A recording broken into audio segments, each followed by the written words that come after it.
haven't voted are idiots and morons. You know, that you couldn't possibly get somebody who would have something worthwhile to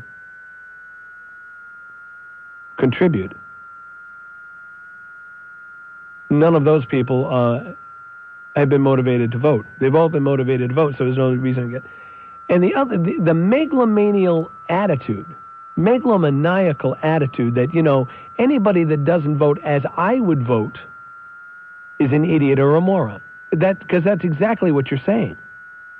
What you're saying is, and I don't want anybody to vote, by the way, I don't want anybody to vote who wouldn't vote exactly as I vote.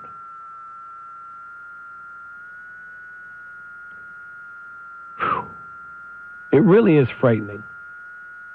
It really is frightening to hear that attitude. But it's not rare. And it speaks to an issue about how we feel about our vote and about our politics. You have heard rhetoric in the last several weeks now, since the election. 3 weeks, it's been 3, 4 weeks, whatever it is, about how Republicans are this. They're all this. And Democrats are all this. You know, Republicans are 3 steps short of a Nazi, and Democrats are a Mother Teresa plus when it comes to giving and liberalism and charity. And they are socialist beyond recognition. And they're going to send this country to the hell in a handbasket. And the Republicans are lockstepped, goose-stepping thugs who would throw our people in the poverty realm into the trash. 2 extremes, neither of which have any clue as to the reality. Neither of which is even close to reality. Now, I will grant you, as a matter of fact, I encourage you to understand and believe and realize that there is some of that in both camps. A little bit of it, maybe. But to suggest that any camp is all bad, all gone, all zero, all nothing, and that anybody who voted that way is themselves a quote Republican or a quote Democrat because you vote for a candidate. And the other thing that it astounds me that people don't realize is that, and I'll repeat this because I've said it before, and I think it makes sense, which is you are not a Democrat. You don't think the way you think because you're a Democrat. You are a Democrat because of the way you think. You don't think the way you think because you're a Republican. You are a Republican because of the way you think.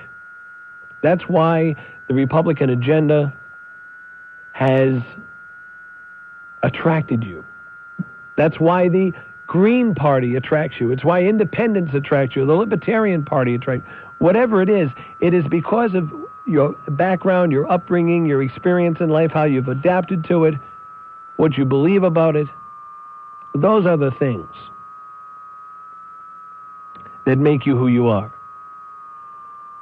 But to suggest that anybody that isn't me is an idiot or a moron, anybody that doesn't vote the way I think they should vote, and obviously Mr. York was talking about those people who would not vote the way he would vote, because obviously people who voted the way he voted could not be an idiot or a moron. This concept that we have all the answers, when many times you hear people talking and you realize they don't even know what the questions are.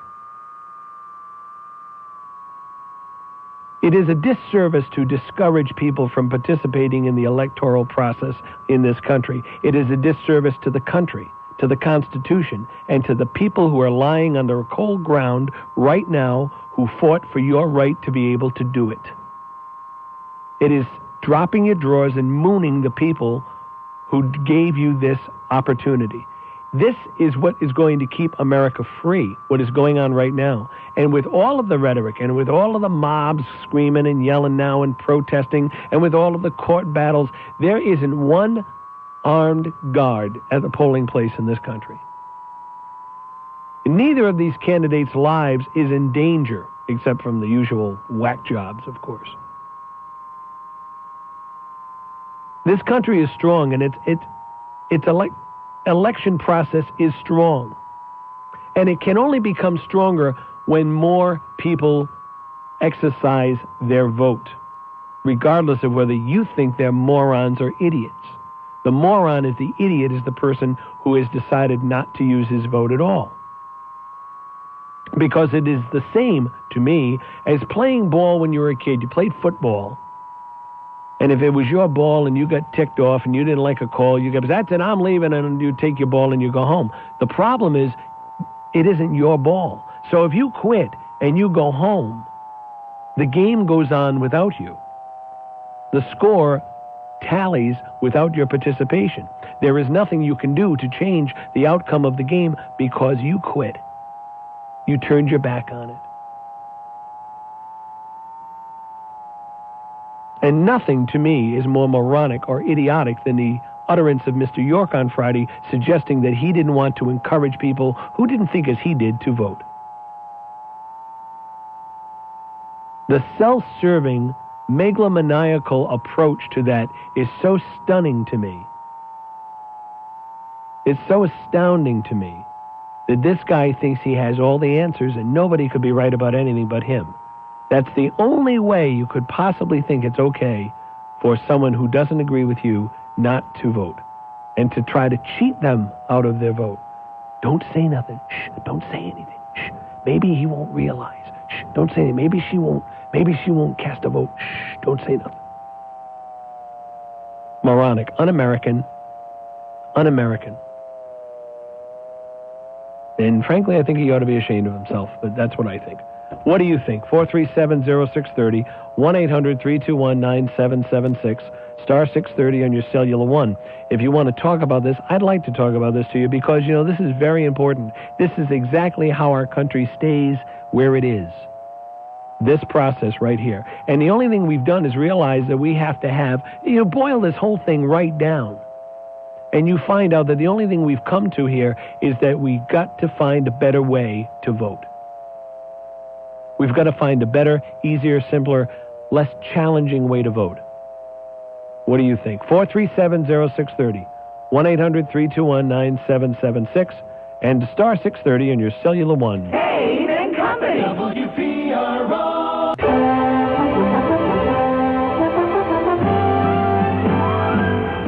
437-0630, 1-800-321-WPRO, star 630 on your cellular one. All day long. And Dino's on a cell phone on WPRO. Hi, Dino. Hi, how are you? Yes, sir. I just turned on the radio, and I usually listen to channel 630 or PRO, and I listen quite a bit to Ann York on the way home, and it's kind of rewarding to listen to someone from the same station with the same feelings I had about him, in the fact that he is constantly thinking that if you don't think exactly like him, whatever the subject of the topic is, that you're a moron. Well, do me a favor. I don't want to get into jumping on him on everything. I'd like to stick to this issue. I know you do, and you're right about that issue as well. But for one person, I guess, who is in the position that he is in, probably, you have your right to your opinion, but for him to come out with the name calling on top of that, if your beliefs are different, isn't quite right. And I thought I'd mention that. I'm glad you spoke your piece on it, just like I am. All right, thank you, sir. Only in America. That's right. John is on a cell phone. Hi, John, you're on WPRO. Can you hear me? Yes, sir. Yes, I think I got the drift. I came in a little late on about Mr. York. I'm very surprised that people really listen to Rush Limbaugh and listen to his one-sidedness to... There's only one opinion that's good, and that's liberals. Well. Here's the thing. Now, this is not about him as a talk host or anybody. It's about what he said about the voting. I'd like to ask you what you're thinking about the voting. I mean, this thing about how we don't want certain people to be able to vote stuns me. He's entitled to his opinion. Yeah, that's true. But that's true. Is he wrong? Of course he is. This election, what happened here, is not good for the country, but it's been an accident that's been waiting to happen, because all you had to have was one really, really close election, and then you found out that you can't really count the votes to get right down to a real nitty-gritty to get... Yeah, I think it is good for the country, though. I think this is like, having that bad accident and then realizing, I mean, I think it is good for the country. but you're going to have some real fighting. This is not going to end, and people can't seem to understand now. Al Gore hasn't lost this election, and George Bush hasn't won it. Right. And George Bush hasn't lost it, and Al Gore hasn't won it. That's exactly right. It's so close. Yes. And I agree, and I think that where we're at here is to realize, or we should be at to realize, that but this is what's going to make everything work. We're going to realize where the mistakes are, and we're going to try to fix it. I hope. We're not going to have a resolution to this election. Well, we'll see. Hey, thanks a lot, John. Bye. Bye-bye. Joe is in Cranston on WPRO. Hi, Joe. Good evening. How are you? Yes, sir. This is the first time I called you. Yeah. And it's really an aside to, I think, what you're talking about. I didn't really get in on what you were talking about. I was listening to FM in Boston, and I won't tell you the station. I'm sure you can figure it out. But I think it's, excuse me, I have a horrible cold. I think it's Barnacle there today. Someone is there, and they're advocating, if Gore wins, they're advocating a violent overthrow of the government by the use of the military. But this is on the radio, and well, there's a thin line between inciting to riot here, Now, the host isn't doing that. Yes, he is.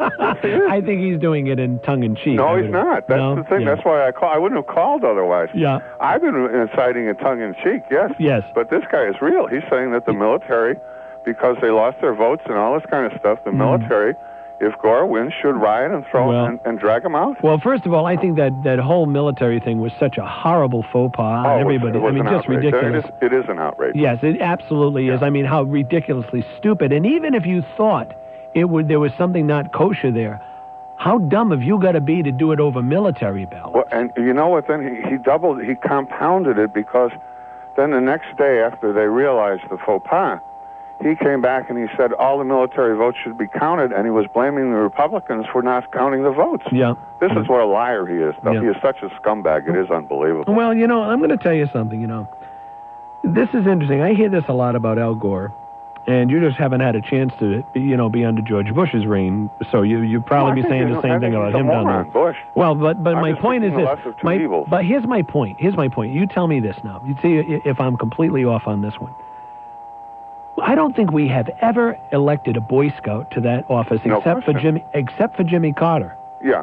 And what did we do to him? We tossed his butt the hell out of there, right? Probably the only honest guy that we've ever had for a long time. Exactly. So you don't get a Boy Scout. Oh, I shouldn't use Boy Scouts because I'm angry with them now. But I mean, you don't get a good guy in there and you don't get Mother Teresa in there, because to get there you got to play this game. Dave, I don't want Mother Teresa. No. And I don't want Jimmy Carter back, as much as I do respect the man as a man. But I'll tell you, when I look down that litany of lies, of Gore's stupid lies, and I've got 26 of them, I got the same things off the computer that you did, and I know they're true because I've heard them. But my point is, okay, so he's not good at lying. But if you think that because he's not good at it, he gets caught at it, that makes him any more of a liar than anybody else. You got a surprise coming. Other people are better at it. Look at Bush's father with the CIA and hostages for guns for hostages. Come on. Bush, I wasn't in the room when that was discussed. That's where Gore got it, by the way. The old man, to this day, the George Bush has still on his listing itinerary. He still was missing for 24 hours to this day. Yes. People from New Republic know damn well that he was in Paris. Yeah.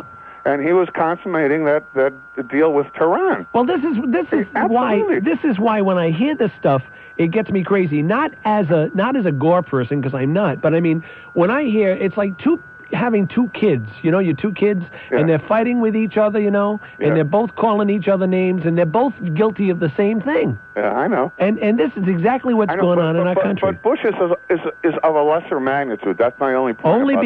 Only because he hasn't been in the seat to be of a bigger magnitude. That may be. Right? But, but I'll tell you, my last comment is, if Gore gets in there, and I only want Bush to be in 4 years and out and somebody decent, but if Gore does get in, I'm going to fly my flag upside down in distress. All right. Thanks very much, Joe. Bye-bye. Thank you. Bob is in Smithfield on WPRO. Hi, Bob. How you doing? Yes, sir. I just wanted to make a quick point. I have a son that's out in the Persian Gulf. Yes.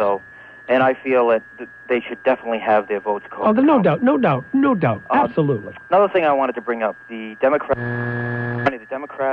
saying how the protesters down there are intimidating the ballot counters and this and that. But everybody has a short memory, because if that's the case there, then is it also the case that when the Democrats had Jesse Jackson and all his crew down there, that can it be said also that they intimidated the boards to request? Yeah, this sounds pretty silly to me. A manual recount? Yeah, it sounds pretty silly to me. I mean, it works both ways. Yeah, of course it does. And I mean, it's just silly. I mean, it's just this intimidation thing is absolutely ridiculous. Speaking of downloads, did you see the Al Gore goes to Florida, or Dr. Seuss goes to Florida? No. It's about Al Gore, and it's a download, and it goes, I will not count them. I will not count the votes here and there. This vote will not stand.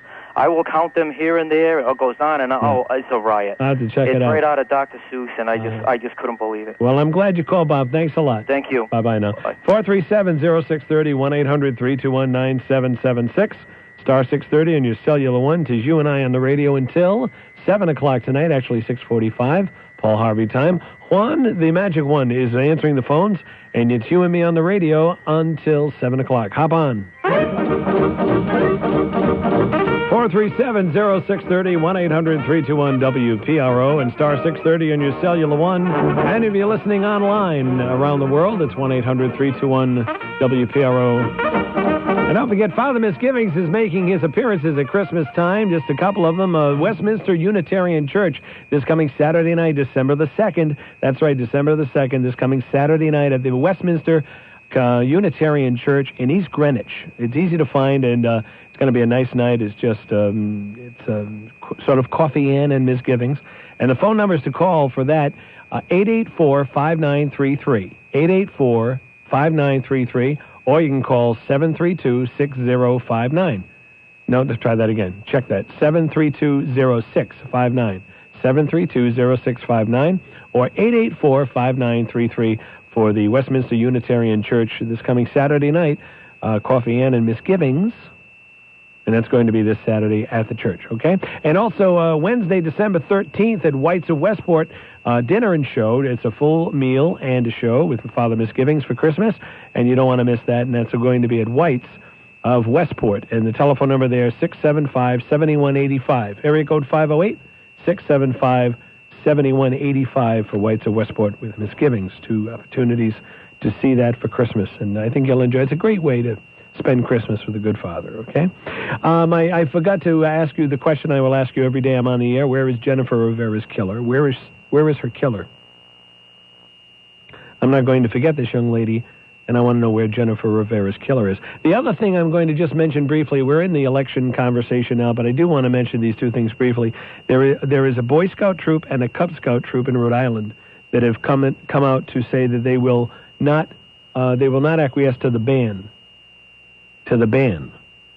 of the gay ban in Boy Scouts. They are going to ignore the Boy Scout Council. 2 troops, 1 Boy Scout, 1 Cub Scout troop in Rhode Island, saying that they were going to ignore the ban by the national Boy Scout group and the local Boy Scout group. And so there you go. 437-0630, telephone number to call. George is in Cranston on WPRO. Hi, George. Yeah, good afternoon. Yes, sir. Dave. Well, wait a minute. Now, before we go, am I bright enough to understand you? Well, let's find out. Well, I don't know. You told me I wasn't bright enough to understand you, so I don't know if I want to waste the time listening to you. Well, let's see. It never ceases to amaze me. Day in and day out, I hear the imbeciles calling in, and the talk show hosts, they're trying to impress each other with their intellects. And not one of them has any idea how the world works or the meaning and purpose of life. Yeah, well, I'm not qualified to understand this. Well, I mean, that's what you said the last time. I just not qualified to understand it. Well, so what if you're not? Why would I want to waste my time listening to it then? Well, it doesn't make any difference whether you are or not. Oh, it does to me. It does. I'm not going to waste my time if you can't get through to me. No, but nobody knows how the world works. Right. And nobody knows the meaning and purpose of life. Only you. Only you, George. I didn't say I knew. Well, you said you sure you did. You're going to explain it to us, aren't you? Well, if you want to listen. Well, then you think you know. I most certainly. Well, you don't. Well, then you're the only one. Well, you don't. Do you know? You said nobody. You just said nobody understands. No, they don't. Except you. They don't know how the world works. Except you. That's right. That doesn't sound a little strange to you, George? No, not at all. But nobody understands how the world works. Do you know how the world works? I'm not interested. Do you know the meaning and purpose of life? I'm not interested. Well, don't you think that would create... I'm incapable of understanding it, George. Don't you think that would create some mental instability? I'm incapable of understanding it, George. Not knowing how the world works. Right. Or you don't know the meaning and purpose of life. I'm surprised. Incapable of understanding it, George, according to you, so maybe you can find somebody who could grasp what you have to say. Not at all. Okay, thank you very much. Not interested. Take a hike. 437-0630, 1-800-321-9776. Joel's in Worcester. Hi, Joel. Hi, Dave. How you doing today? Yes, sir. Good. Dave, you know what's amazing about this? And no one brings it up, that the Cuban-American population in Florida has still not forgiven the Democratic Party for the Bay of Pigs. Yeah, of course. You know, it's amazing how they've been so adamant against my party for so many years. Well, I frankly don't blame them. I mean, why do you say that? Well, because they blew it. Kennedy blew it. Yes, but you can't blame. I mean, that was more than 40 years ago. Yeah. Well, yeah, but there's still an embargo on. There's still a trade embargo. Yes, that's true. So if the government of this country can hold that grudge for 40 years, then the Cubans have a right to hold the grudge. Yeah, that's true. That's a good point. Right? I mean, if we're going to hold a grudge, why can't they? Well, the embargo, I support the embargo. I'm sorry to hear that. I am sorry to hear that. I do. You think it works, huh? I don't think we should. Tell it to Castro. How long has he been in power? Oh, 1959? Well, I guess it doesn't work. David, what are you doing to me today? Well, You're showing me up on the air. Telling you the truth. Hey, David. Yes, sir. But getting back to the Cubans, they're the only Hispanic group that is not Democratic. Yeah. Well, you're saying then that's not all Cubans that No, but most of them, I think 75% are Republicans. Oh, I don't know. Yeah. I think 100% of them are pro-Cuban, and I think you vote like any other group. You vote where you think you're going to get something. Yeah. And there's the whole Janet Reno thing and the Elian Gonzalez thing and. Yeah, but this has been going on for years, Dave. No, I know, but it stoked the coals, certainly. Yeah. You see the Democrats found from 500 to 1,000 votes from Israel? Did you hear about that this morning? No, they did what? In Broward County, they found from 500 to 1,000 votes from citizens, from Americans who are in Israel right now. I hadn't heard that. Yeah, I heard it on radio this morning. I've got one here that the count was up considerably at Broward County. Yeah, he's only behind now. I think he's behind. He picked up 500 votes. Several hundred more votes in Broward County. That's the last thing I have here. Right. But, David, do you think... I thought that was a riot that occurred in Miami this past week. No. That was awful. They no. There were no televisions taken. Come on, that's not a riot. That's not a... Watts was a riot. This isn't a riot. It was sanctioned by the Republican Party. Oh, so what? You know what? This is America. Let them make noise. Listen, let everybody make noise. You know, there are no armed guards at the polling places here. There are no... You know, this is what America... How America became great. You know, I mean, this is how we got to be who we are. We tossed the tea in the harbor. David. And we're hitting a bump in the road, that's all. You're wrong. I'll tell you why. During the election day, I mean, there was police barricades in minority neighborhoods. No, prove it. No, that's not true. That's not true. No, that's a misnomer. It hasn't been proven. That's not true. I'm sorry, Joel. That's a fallacy. It's a fantasy. Somebody made it up. No one's been able to prove it. You prove it. Well, there's lawsuits. No, not true. Sorry, not true. It is true. No, I'm sorry, you're wrong. I love you, Joel, but you're wrong. As much as I'd like you to be right about some things, you're wrong. Oh, what about the polls closing early in Miami at 6:30 instead of 7? That I don't know about. When there was lines of minority voters out on the street. Well, that I don't know about, but to presume that it would all be that they're all minority voters, and to presume that not. In other words, if they close the polls, they close the polls for everybody. Anybody that wanted to use that polling place, regardless of how they would have voted. So to say that they closed it because of the minority, and to assume that because you're a minority, you're going to vote Democratic, is another stretch. Well, that's not a stretch. 90% of American blacks voted for Gore. Yeah, but not that. What does that mean? It means 90% voted for Al Gore. But the minorities in that particular polling place you're talking about were not all black. No, they were Hispanic also. Oh, okay. Well, you were just telling me the Hispanics were Republicans. I'm saying the Cuban population is predominantly Republican, as you well know. I don't know anything. I don't know that to be true at all. They're diehard Republicans. Well, I don't know what that means. What does diehard? What does diehard mean? Explain that phrase to me. Well, diehard, you're a fanatic. I mean, you're a diehard fan. I mean, you're a diehard Red Sox fan. You know the way you are as a Democrat. Yes, I'm a diehard liberal. Going to my grave a liberal. I was born a liberal, I'll die a liberal. Well, you can continue your walk. I'll see you later. Okay, thanks for talking to you. Bye-bye. Take care. 437-0630, 1-800-321-9776, star 630 on your Cellular One mobile phone. Even my friend Joel. Now, here we have these generalities that all the Republicans are this and all the Democrats are this and all of the Jews are going to vote for Gore, da-da-da-da-da-da-da. All of these things go on. Does it make you wonder? Does it make you wonder if any of it makes any sense? Certainly does to me. Time to decorate. Hey, here come my buddies. Bob and Vivian Bartlett at Superior Interiors, where right now they have a 25% off sale on all wall coverings. Superior. That's right.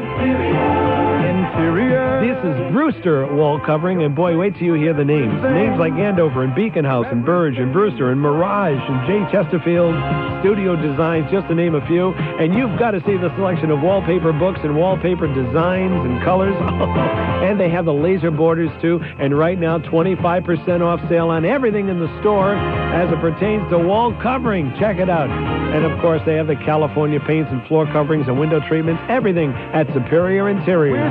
Superior. Route 1, North Attleboro, just north of Emerald Square Mall. Right across from the cinemas there. Just give them a call. 695-2528. Superior Interiors in North Attleboro, 695-2528. And if Jennifer answers, hang up.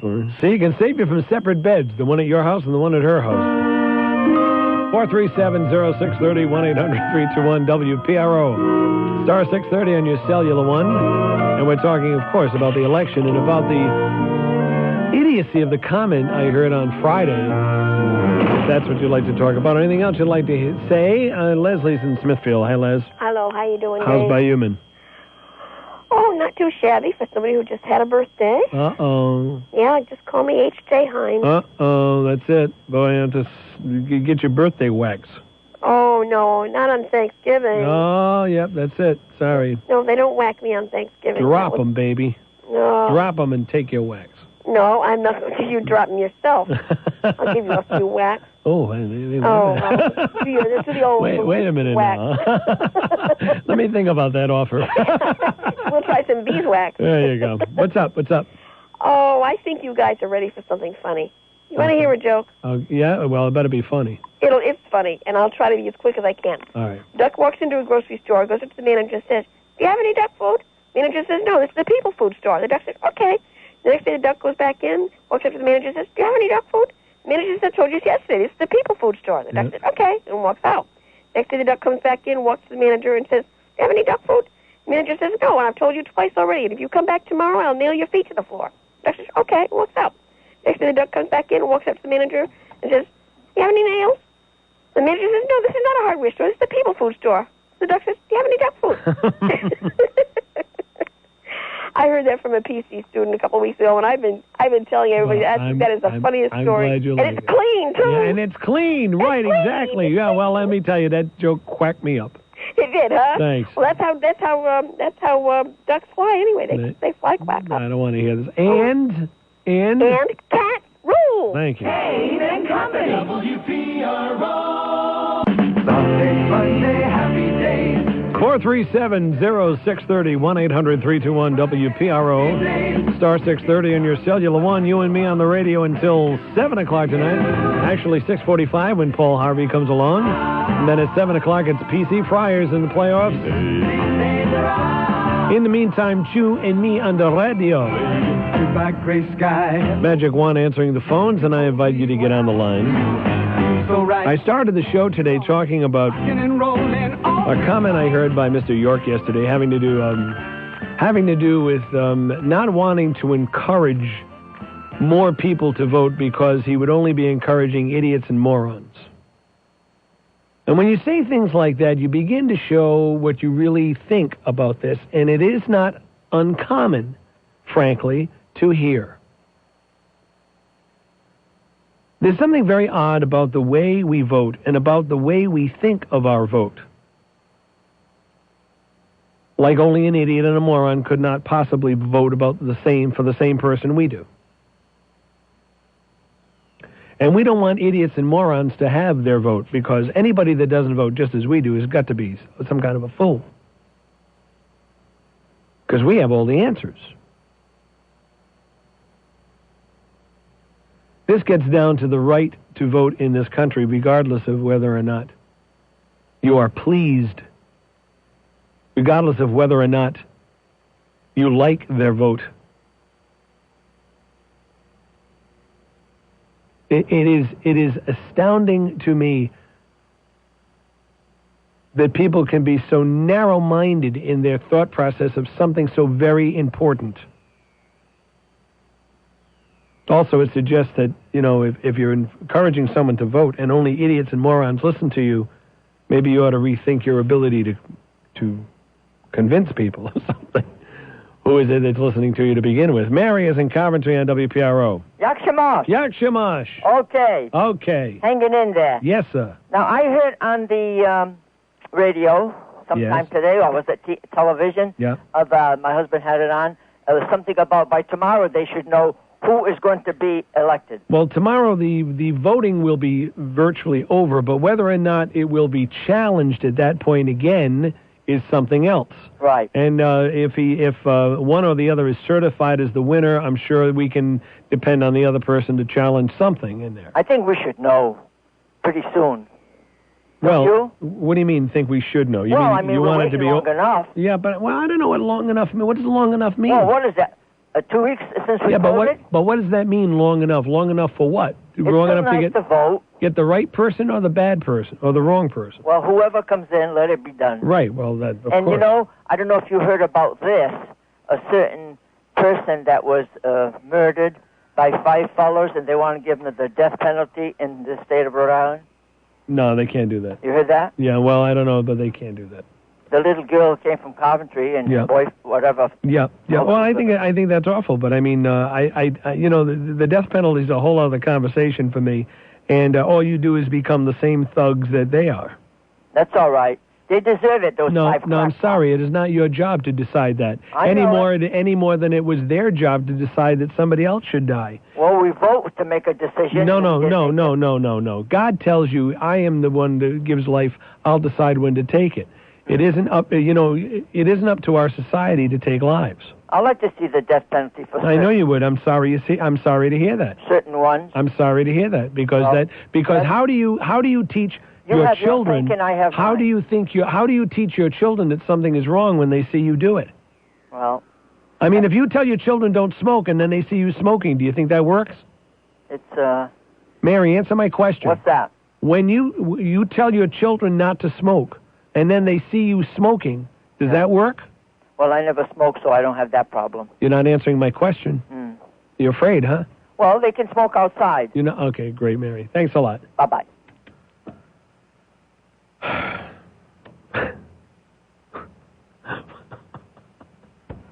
(437-0630) 1-800-321-9776 *630 and your cellular one. Oh, but that's different.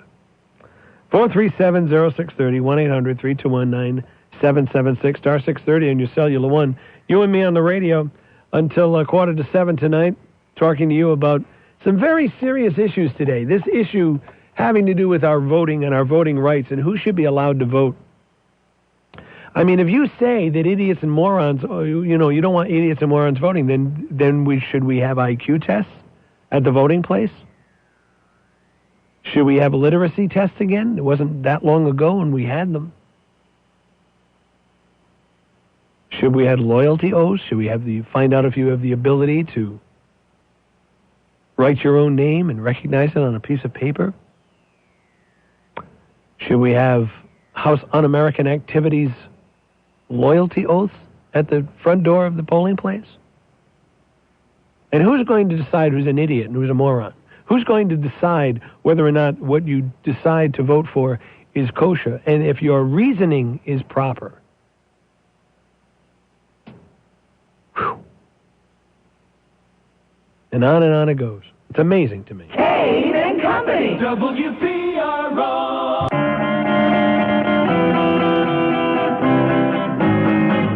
Hold me close. 437-0630. 1-800-321-WPRO. Let me know. And star 630 on your cellular one. You and me on the radio till 6:45 tonight, Paul Harvey time. And we're talking, of course, about the election of 2000, the misdirection 2000, a lack of erection 2000, whatever you want to call it. And the one aspect of this that I really had wanted to talk about today, since we are waiting for counts and we are waiting for Supreme Court hearings and we're waiting for other stuff now, is this pride of ownership of your vote. For those of you that are proud to have a vote, if you are proud to have it and utilize it, good for you. And for those of you who don't care about it, don't see its worth, certainly this has got to be an example to you of how much worth it does have. But more importantly in all of this is the suggestion that only certain people should have a right to vote, or should be encouraged to take advantage of that right. Yesterday I heard this comment from York about only idiots and morons. He didn't want to encourage people to vote because he felt that only idiots and morons would vote. Very sad and embarrassing. And utterances like that say a great deal more about your own process as it pertains to the government and to the rights of others than you probably would care people to know. We'll talk about that and anything else that's on your mind at 437-0630, 1-800-321-9776, star 630 on your cellular one mobile phone, where you got news coming up. News Talk Radio 630 WPRO Providence. Kane and Company is adult in nature and is not suitable for all audiences. The content of this program is one that a truly free society would not attempt to censure or suppress. I'm gonna sit right down and write myself a letter. Hello, you. It's me, second hour of Kane and Company. And make... I want to say hello, you, to all police and fire personnel, civil servants, healthcare employees, and my little buddy, Chris. I'm gonna write... 437-0630, star 630 on your cellular one, and 1-800-321-WPRO. And Pat's in Pawtucket for the second hour. Hi, Pat. Hi, Dave. How you doing? Pretty good. You're right about idiots and morons. There's no reason they shouldn't vote. I mean, we allow them on the bench in Florida. We allow them to be attorneys down there on both sides of the, Allow them to hold office. Yeah. So why shouldn't they be able to vote besides? But it's just, the whole thing is getting so ridiculous.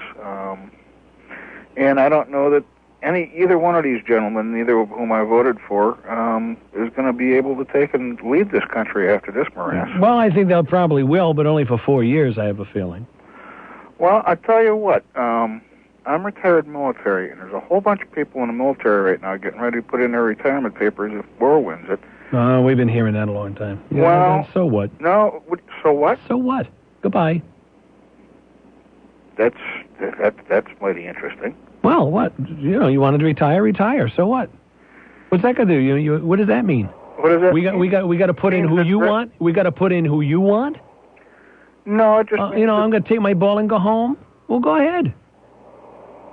I don't understand what that means. What does that mean? What does that mean? That means that rather than serving on somebody that they have no respect for, they're willing to take and check. You serve the office and you serve the country. You're not serving Gore. You're not serving Bush. You're serving the country. You don't want to serve the country? That's fine. Retire. I mean, that's who you're servicing. You're serving the people of the United States. You're saluting the Constitution and the flag, and that's who you're representing, not whatever dummy is in the office. Yeah, but the dummy in the office both of whom were running. Well, actually, no. Only one of whom is running now. Took an oath to support and defend that Constitution, and it is, Well, so did you. If you, so did you. And you know well, what? So did you. Even though I've been retired, I still live up to that oath. Well, fine. Then either live up to it or don't. But don't give me this. Well, if I don't get my way, I'm going to retire. Go. See you later. Who needs you? I mean, this farewell. I'm going to be your friend as long as I like the way things are going. I'm not impressed with that. That's foolish to me.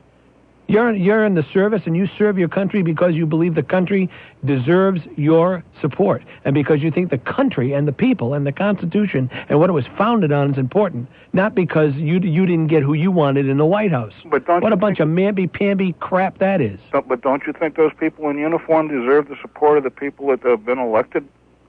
Well, of course they do. What's that got to do with what we're talking about? What has it got? Well, just take a look at the absentee ballot issue. That is absolutely wrong, and it should be straightened out immediately. Everybody said that, but just because, please, just because you guys don't get whoever it is that you're telling me everybody's going to, there's going to be a boat leaving on Thursday of all the people that didn't get who they wanted in the presidency. Do you think that a rank and file of the military in the history of the country has always wanted, every single man jack of them has wanted or supported the president that was in? No, but I don't think they've ever felt as let down as they have. Well, that's too bad. You know what? Stand up and be a man. Cut the let down stuff. Good Lord, cry me a river. Be a man, be a service person, salute the flag, and support the Constitution, or walk. The hell with you. This thing about, if this guy gets in, then we're going to take our medals and go home. Goodbye.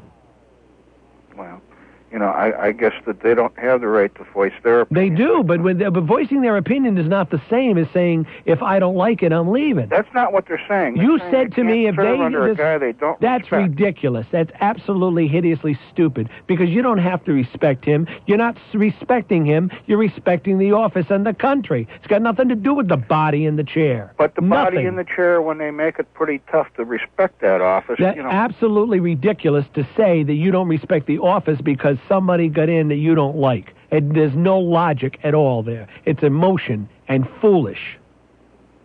Well, I just, wouldn't it have been a nicer race if we'd had the people that, if the powers that be in the two major parties hadn't been the ones to select, that the people had been able to select. That would, I think, it would have made for a whole lot. Wait a minute. What do you mean now? What are you saying? Well, the powers that be, they kind of name who it is that they want. Of course they do. Sure they do, and they always have. Now we're going to smarten up to it, maybe. Maybe not. No, they haven't always. Jimmy Carter was a perfect example. Yeah, and how long did he last? In spite of the powers. Yeah, and how long did he last? Well, that's because he didn't have the support. But, whose fault is that? Oh, whose fault is that? Yeah. It's the system's fault, of course. You think it's Jimmy Carter's fault? That he didn't get the support that he deserved? Yeah. To some extent. But I also come on. You listen, Jimmy Carter was the kind of president we all say we wanted. We say we want it, but we don't really want it. We don't. We want some guy to strap on the six-shooters and be Ronald Reagan all over again. Come on, let's get serious here. Well, maybe we want that, but I don't think you'll find that everybody wants that. So anyway, my last word is keep it up. Good program. Thanks a lot. See you later. 437-0630, telephone number to call. Uncle Paul, what's up? Hi, Dave. Yes, sir. Oh, happy Thanksgiving. Thank you. What are you thankful for? I'm thankful that this call isn't going to be any longer than it's going to be. You must be going crazy. Yeah. You must be going nuts. Well, it's politics. When are you going to get back to your regular show? Well, I am under directive, actually, from the management. They want to keep talking about this, and I think it's important. It really is history, and it might be a little tedious, and maybe you're going to miss your soap operas and da-da-da, and you and I aren't going to get to play like we do. But push come to shove, if you finally break down and decide to have a child someday, you'll be glad this happened under your watch so that we can straighten it out and maybe it won't happen under theirs. Okay, well, about this Dan York thing, I'm surprised and shocked at you, because I thought you would be the last person to say the things you did about, okay, I always thought your attitude was, well, it's his show, let him say what he wants. No, it is. It absolutely. He can say anything. He can say anything he wants, but also I have the chance. Talk to him about it. I have the right. Excuse me. I'm talking about it here. Yeah. He can call me. I have the right to, he jumps ugly with Myrna all the time. Oh, I see. I mean, he jumps ugly with Myrna. So, I mean, it's all fair in love and war. I'm not talking about Dan as a person. I'm talking about his idiotic approach to this issue. So it's different. Okay. All right, buddy. I'll see you later. Now, wait a minute. What? You know who was a good president? Who? Richard Nixon. Oh, yeah, he was great. Oh, he's an honest man. He's an honest man. He said, the people want to know if their president's a crook. Well, I'm not a crook. Yeah. And he hung around with Elvis. He went on laughing. I mean, he was a good president. That was the guy we needed, right? Yeah. Goodbye. Okay, bye. Bill's in the car in WPRO. Hi, Bill. Hey, how you doing? Yes, sir. Yeah, I'm calling, listening to the conversation about the gentleman who called just before this call about the military deal there. Yes. I agree with you. I mean, it's a constitutional upholding of you serving in the military, and I mean, you're supporting the people. Now, of course you are. You're supporting your country. It's got nothing to do with what jabroni's in that seat. You're exactly right. But also, having served for 10 years myself, yes, what he said about gentlemen getting out, it's more upper echelon folks getting out. Yeah. Your senior leadership is leaving because they don't particularly feel as though, let's say, they're being taken care of the way they should be. Yeah, and I think that's a debate that can be opened. And I think that, you got the Republicans suggesting that we're back to slings and arrows over here, and then you got the Democrats saying we're the finest. I mean, I think that's open for debate. But we also have a bunch of career people who are just ready to retire. That's true. Now they want to point to it and say, well, I'm getting out because of this. Well, first of all, I think that's so un-American. If you think it's so bad, stay in and fix it. Mm-hmm. Don't you? Do you know what I'm saying? That's a great point. I mean, what is this? Well, it's not going the way I want, so I'm out of here, and I don't care what happens to the younger guys and girls, and I don't care if they're if they've got the proper weapons or the proper support. I'm just going to take my money and go home now. Yep. But you yourself, you have to agree that our military should be better taken care of.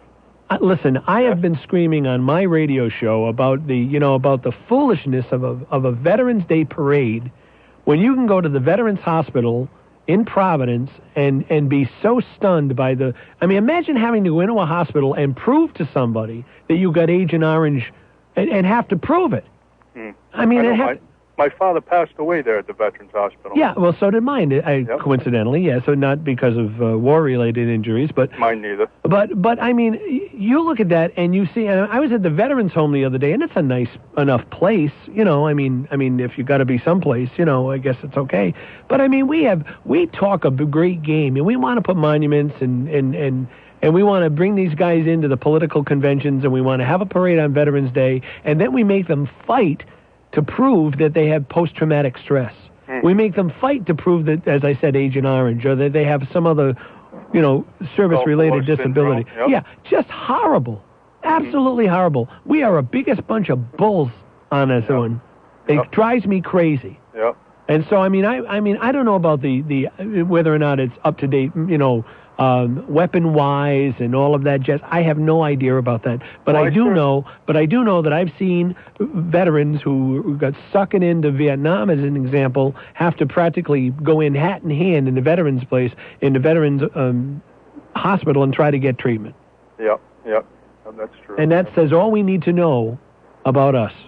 I served 10 years active duty in the Marines. And, I can tell you that, guys with families have a hard time. Absolutely.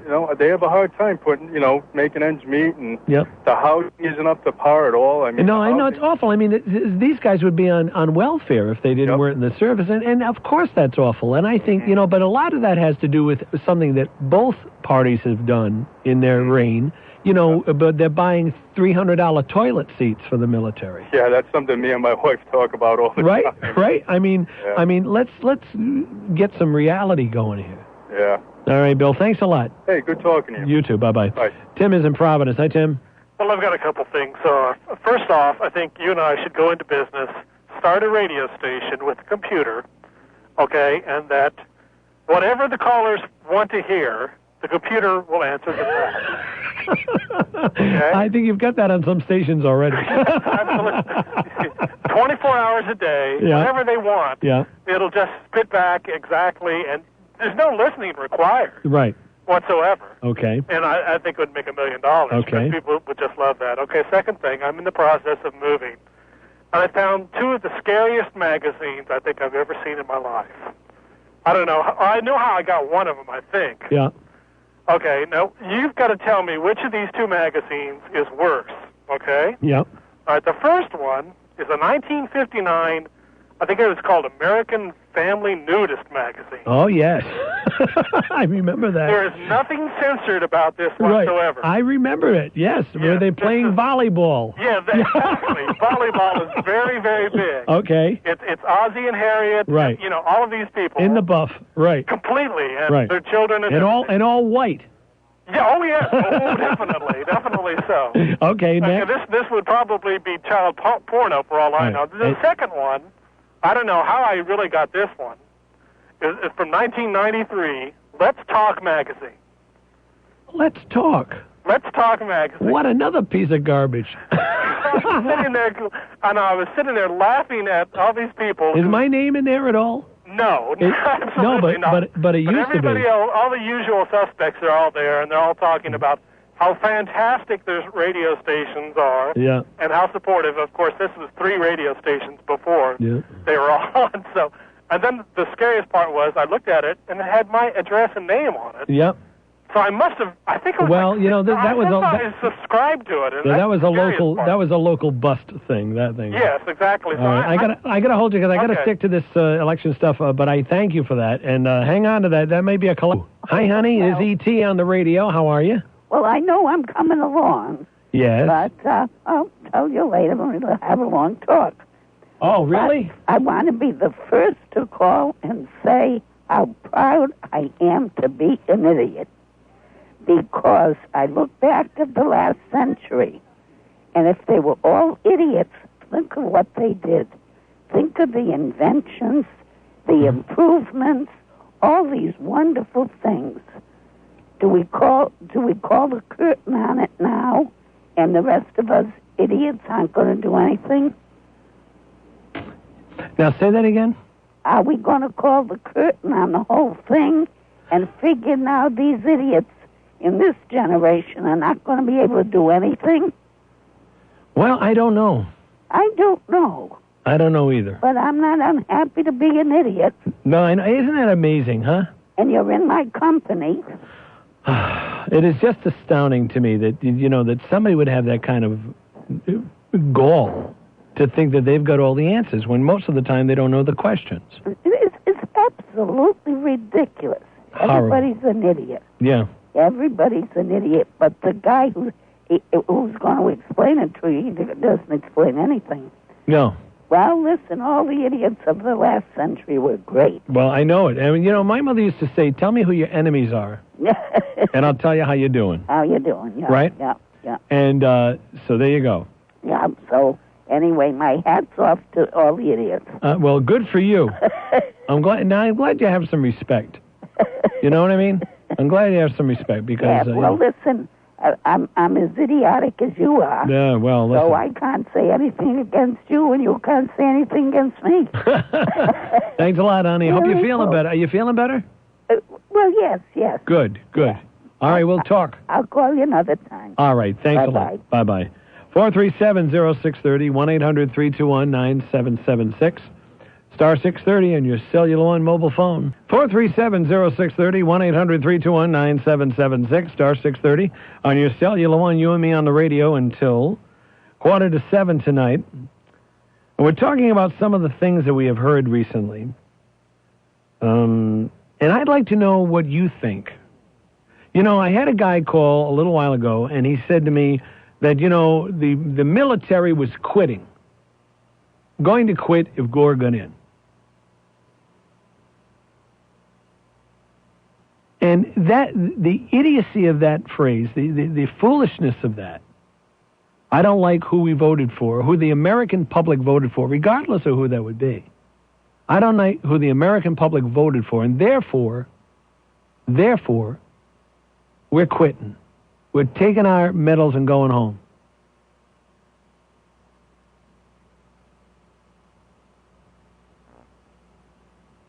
I always thought that you joined the military to protect the country and to reinforce the Constitution and to preserve freedom. not to kiss the butt of whoever it is that's in the office of the president. At least that's what I used to think.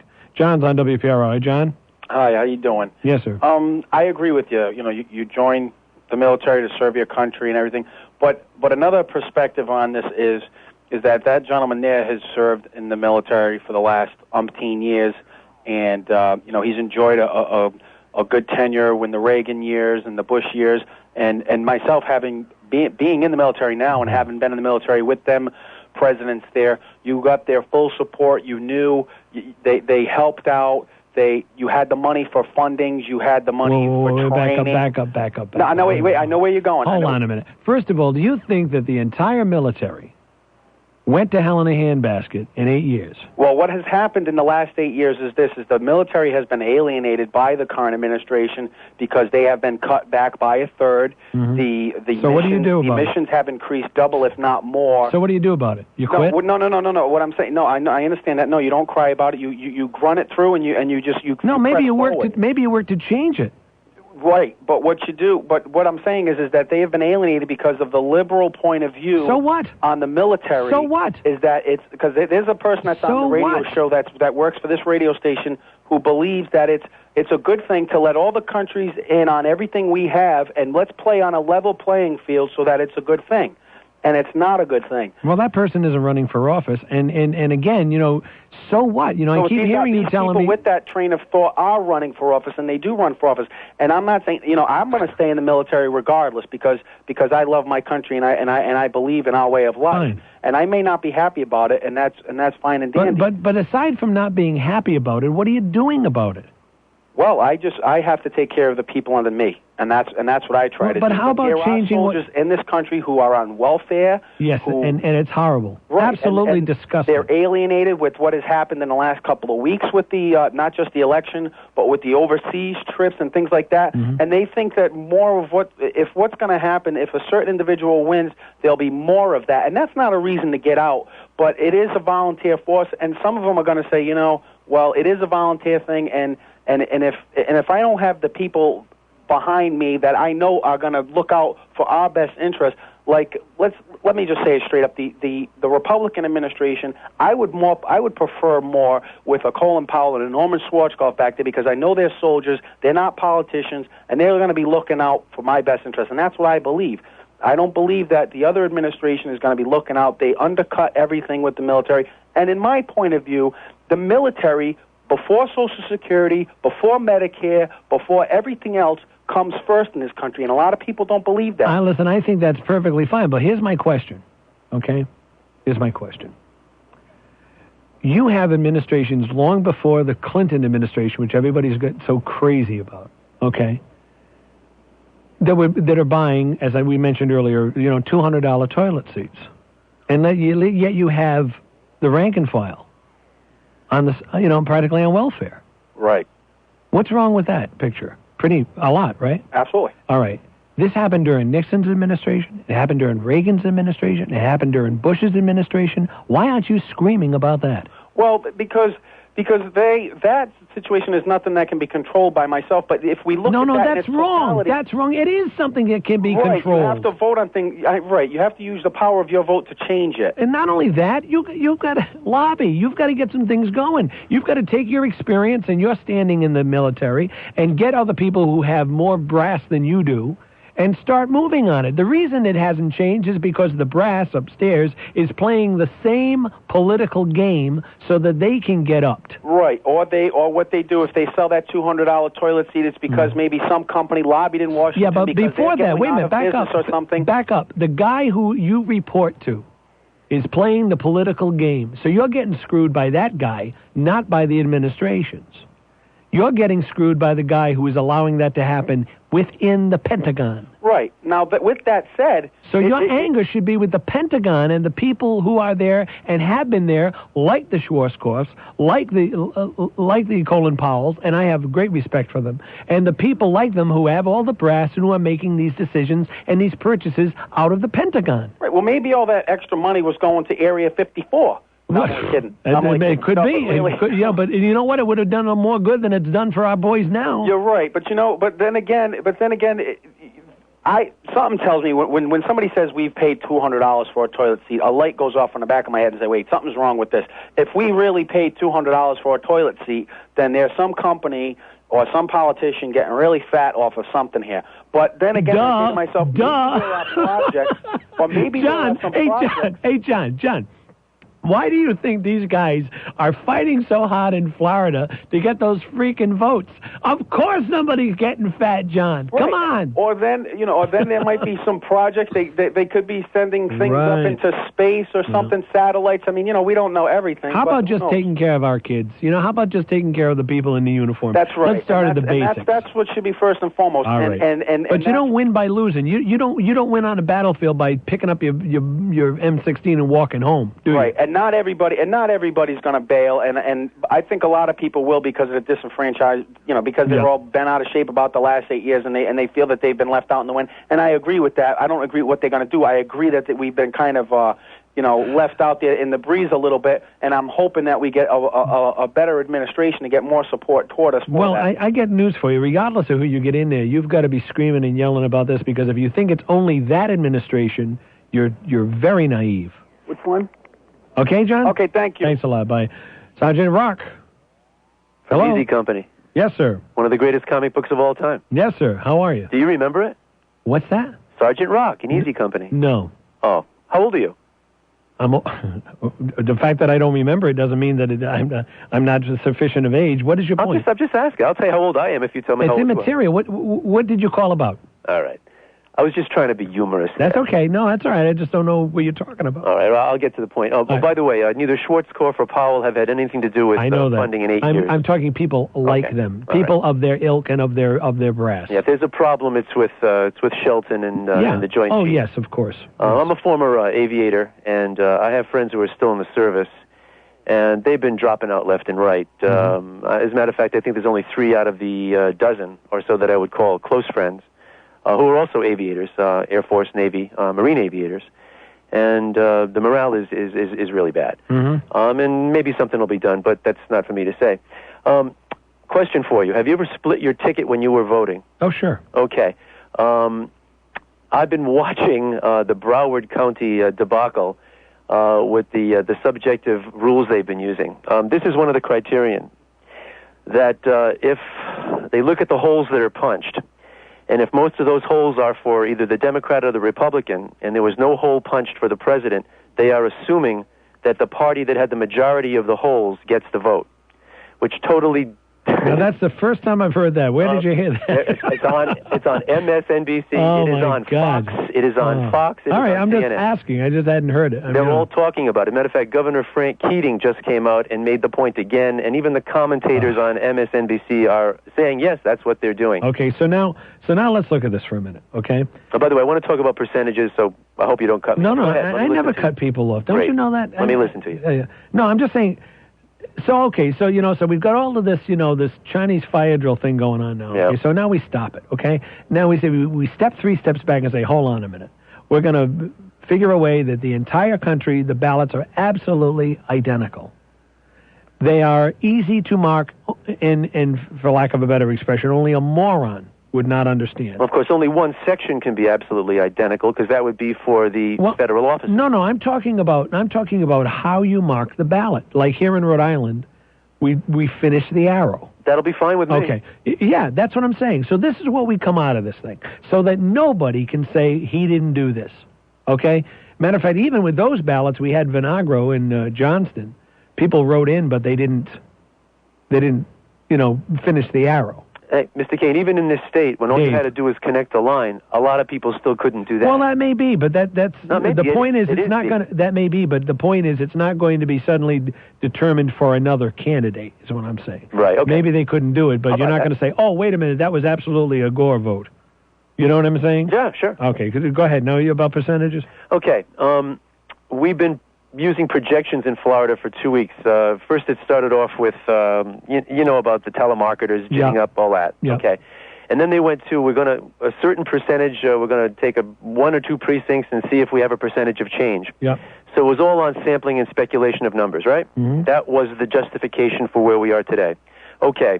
The VNS, the much maligned voter news service, their final exit polling showed just over 1% of the Florida population did not, consciously, because they did not want to, vote for either Bush or Gore. They didn't vote for president. The problem with that... Can I finish, please? Well, wait a minute. The problem... You can finish, but the problem is you can't trust what people tell you in exit polling. Okay, so you can't trust what people tell you. No, and that's why I don't think... But you're going to discern what they did by looking at the ballot. I don't think they should do that either. You're not hearing me argue for that. Go ahead. I don't think they should do that either. But my point is, if my vote is sacred, and you're asking me how did I vote, I'm not going to... How did you vote? Did you vote for president? I'm not going to tell you the truth. None of your business. I mean, if you walked up to me, I don't care what badge you're wearing, I would not tell you. I wouldn't tell you the truth. Let me give you the numbers, Mr. Kane. Let me give you the numbers, and you tell me if it's just a coincidence. All right? I think they're immaterial, but go ahead. Well, hey, be open now. You know, you want. I am open. I don't care. You want the. I am open. Go ahead. Go. You want the individual who works afternoons who I don't listen to. Get there. I'm waiting. Come on, Sergeant. All get right. there. It's 6,200,000 votes. If 1% of the population of Florida, as they said, did not vote, that's 620,000. Vice President Gore got 44%. No, back up. How many? 6 million, you said? 6,200,000. 1% is not 600,000. I didn't say that. You just said if 1% voted, that's 600,000. 62,000. That's 10%. 62,000. Excuse me. Thanks for pulling me up on that. Thank you. So we have 62,000 at 1%. 44% of the vice president's vote came from those 4 counties that are being recounted now. Well, that means 27,280 people didn't want to vote for president. That is just about the same number of the so-called undercounted votes that they're counting in Broward and Palm Beach when you add them all up. Just a coincidence? I don't know. First of all, I don't know what the hell you're talking about because the numbers, when you get into numbers, you confuse everybody listening, number one. Number two, there is no scientific absolute determination that any of these people told you the truth when they came out of it. So there's a problem there. And I agree with you. And my conclusion... So since it starts there... Yeah, my concluding thought, Mr. Kane, is this. Since you can't trust those numbers, and since it is all totally subjective, I, as a military man, as a veteran... Yes. I think that I'm saluting. I'm standing saluting. Go ahead. Okay. Yeah. That's not politically correct. Go ahead. Yeah, see? Go ahead. It works both ways, brah. Okay, I say, as a veteran, that the military votes that were not postmarked correctly, according to the rules that were in place, should not be counted. And I also say that the so-called dimpled ballots, or the ones who didn't have a vote in the proper place, they should not be counted either. If we are going to be consistent in our arguments, the only way to do this is to say no to the dimples and no to the late military votes and go back to the final machine count. I don't know. I think the dimples... Isn't that fair? Well, no, because I think no, and I'll tell you why. I think... Well, let me tell you why. Where's your consistency? You're crying for consistency. Can I answer? Can I answer? Yeah, go ahead. Because, first of all, to compare the dimpled ballots with the military ballots, I'm talking about the military now, is wrong. The military's ballots should be counted, period. Because this postmark thing and this foolishness is a technicality that is cheating the people out of their right to vote, who most, in this instance, deserve their right. So I don't want to compare apples and oranges here. But the rules are the rules. Well, you're saying the rules are rules, but the rules have been changed, and rules are open up for interpretation also. Because if rules were rules, you wouldn't need courts of law. The rules have been changed. So for 10 years in Florida, they did not count so-called dimples, which, by the way, really were originally called pregnant. But here's the question. But now they're going to count them. Well, here's the question. Yeah. Call me Dave, will you? Here's the question, though. The question is, were we in error when we didn't count them? Not... Are we just in error now? The question is, the logic is, were we in error when we didn't count them for 10n years? Okay, were people that's beat out of Dave, that's ex post facto. No, excuse me. That's all very nice. That's all very nice. But, we're not having a constitutional argument here. We are having an argument having to do with whether or not a ballot is kosher. And I'm just telling you simple. For you to say that we never did it before, we also, that was the same argument we had about segregation. It was the same argument we had about women in the vote. You just said apples and oranges? Well, I'm just saying, when you say we never did it that way, that's not a good argument. You got to have a better one. Dave. Got to have a better one. Dave, in Florida. Yeah, I know. You got to have a better one. Their standard was don't count the dimples. Got to have a better one. Got to have a better one. Come on, you're kind of messing yourself up here because people are listening to you and you're not being consistent. Listen, I'm perfectly well aware that people are listening to me, and I'm willing to defend my stand. We are talking about your logic. Your logic is faulty. Your logic is faulty because when you say that we must is faulty, you're making a hasty generalization. You want to go around the square of opposition? No, it's not a generalization. It's specific to you. Your logic is faulty. And because your generalization about my logic is faulty. Are you afraid of me to finish my sentence? You're not letting me finish a thought. That's so ridiculous. No. 1-800-321-9776. Star 630 on your cellular one mobile phone. His statement, political correctness sucks. I'm sorry to hear that. But you know what? The only time you ever hear that statement, political correctness sucks, is from a white man. Did you ever notice that? You only hear that from a white man. And mostly a self-indulgent white man. But you hear political correctness sucks, it's always from a white guy. You never hear it from a minority. Bob's in the car in WPRO. Hi, Bob. How you doing? Yes, sir. Just listening to your conversations, and I'm really confused about this deal on the dimples, you say. Yeah, me too. Because we haven't done it over 10 years, that we should start someplace. No, I'm not suggesting that we should. His premise was that if we didn't do it for 10 years, and now to do it, that we are wrong to now do it. And it was a logic. I was posing a logic question to him, saying, well, wait a minute. You don't necessarily have to come to the thing that it's wrong to suddenly do it. You may have been wrong in not doing it before, and now you are correcting it. That was my point. Yeah, I agree with that you probably should be corrected, but I don't think in the middle of the election is a time to change direction. Oh, that's okay with me. I think that's a very reasonable stand. Sure, of course. I don't think we should be changing horses, quote, midstream. But all of this, don't you agree that all of this is going to get us to be changing a lot of horses now? Oh, yeah. I mean, when all of this is over, when whoever gets in, we've got to have a serious conversation about doing something so that this doesn't happen again. Right, but you mentioned the Rhode Island ballot with connecting the arrows. Yeah.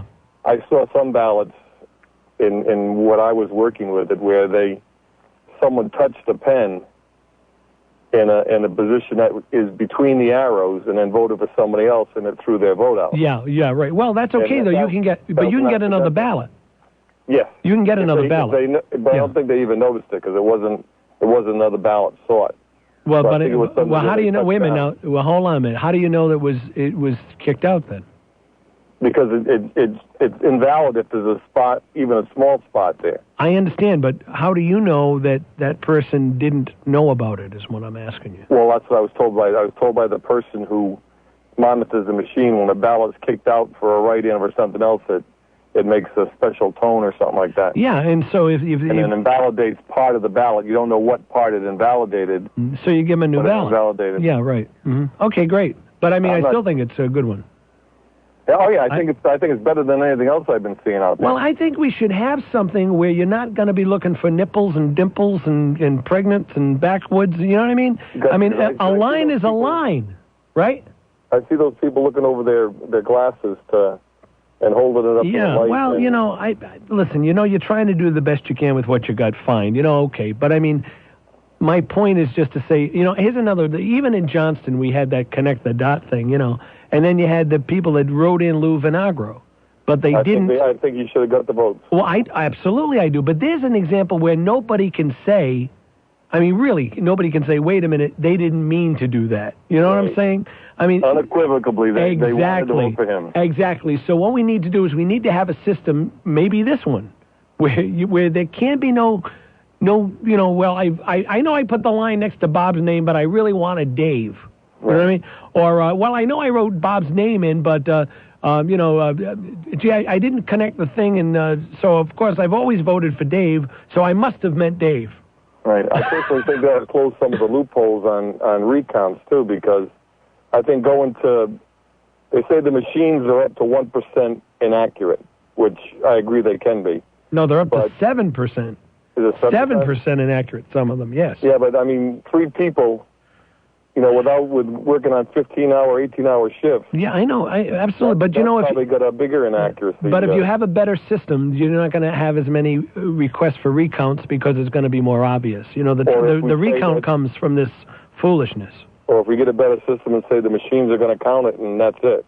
Yeah, well, but you have to allot for the error even within the machine. But you're going to have less of it because it's going to be pretty obvious, and the counts are going to be stronger. Yeah, well, I have somebody who asked for a recount in the Rhode Island election, in a small local election. You know about Stallwood? And all he did was take a little computer. No. Stallwood? No, all right. No, it was a very minor one. Yeah. Okay. Well. Yeah. Well, it's funny because Stallwood makes me giggle. Give it up. Give it up, Bert. They kicked the computers in again and ran the same thing through. Okay. Thanks a lot, Bob. Yeah, bye. I appreciate it. Bye-bye. 437-0630, 1-800-321-9776, star 630 on your cellular one. Political correctness sucks. Show me show me a minority that has said that to you. Show me one person who is a minority that has told you that. Kane and Company. WPRO. 437-0630, 1-800-321-WPRO. Hey, listen, have you been to Crognoli's Bakery lately? What's that? You haven't? Oh, my heavens. They have been open. Listen to this. They've been open since 1917. That's right. And, of course, now Joe Mega owns Crognoli's Bakery. He's had it for like 25 years. And, boy, I'm telling you, you're going to love what you have at Crognoli's. I mean, there are calzones, the fullest and the best price calzones in the whole state. And, of course, Rhode Island Magazine voted Crognoli's as having the very best strip pizza.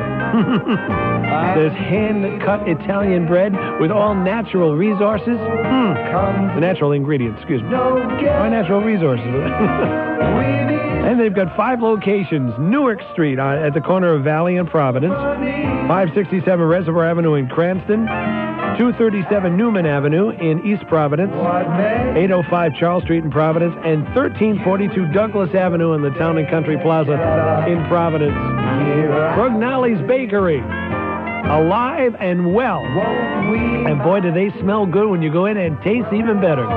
Crognoli's Bakery. Go in there and tell them that Dave Kane sent you. And maybe tomorrow we'll get something special from Crognoli's for the morning show. I'll be on 10 to 1 tomorrow, and I hope you'll join me. I'll be eating something from Crognoli's.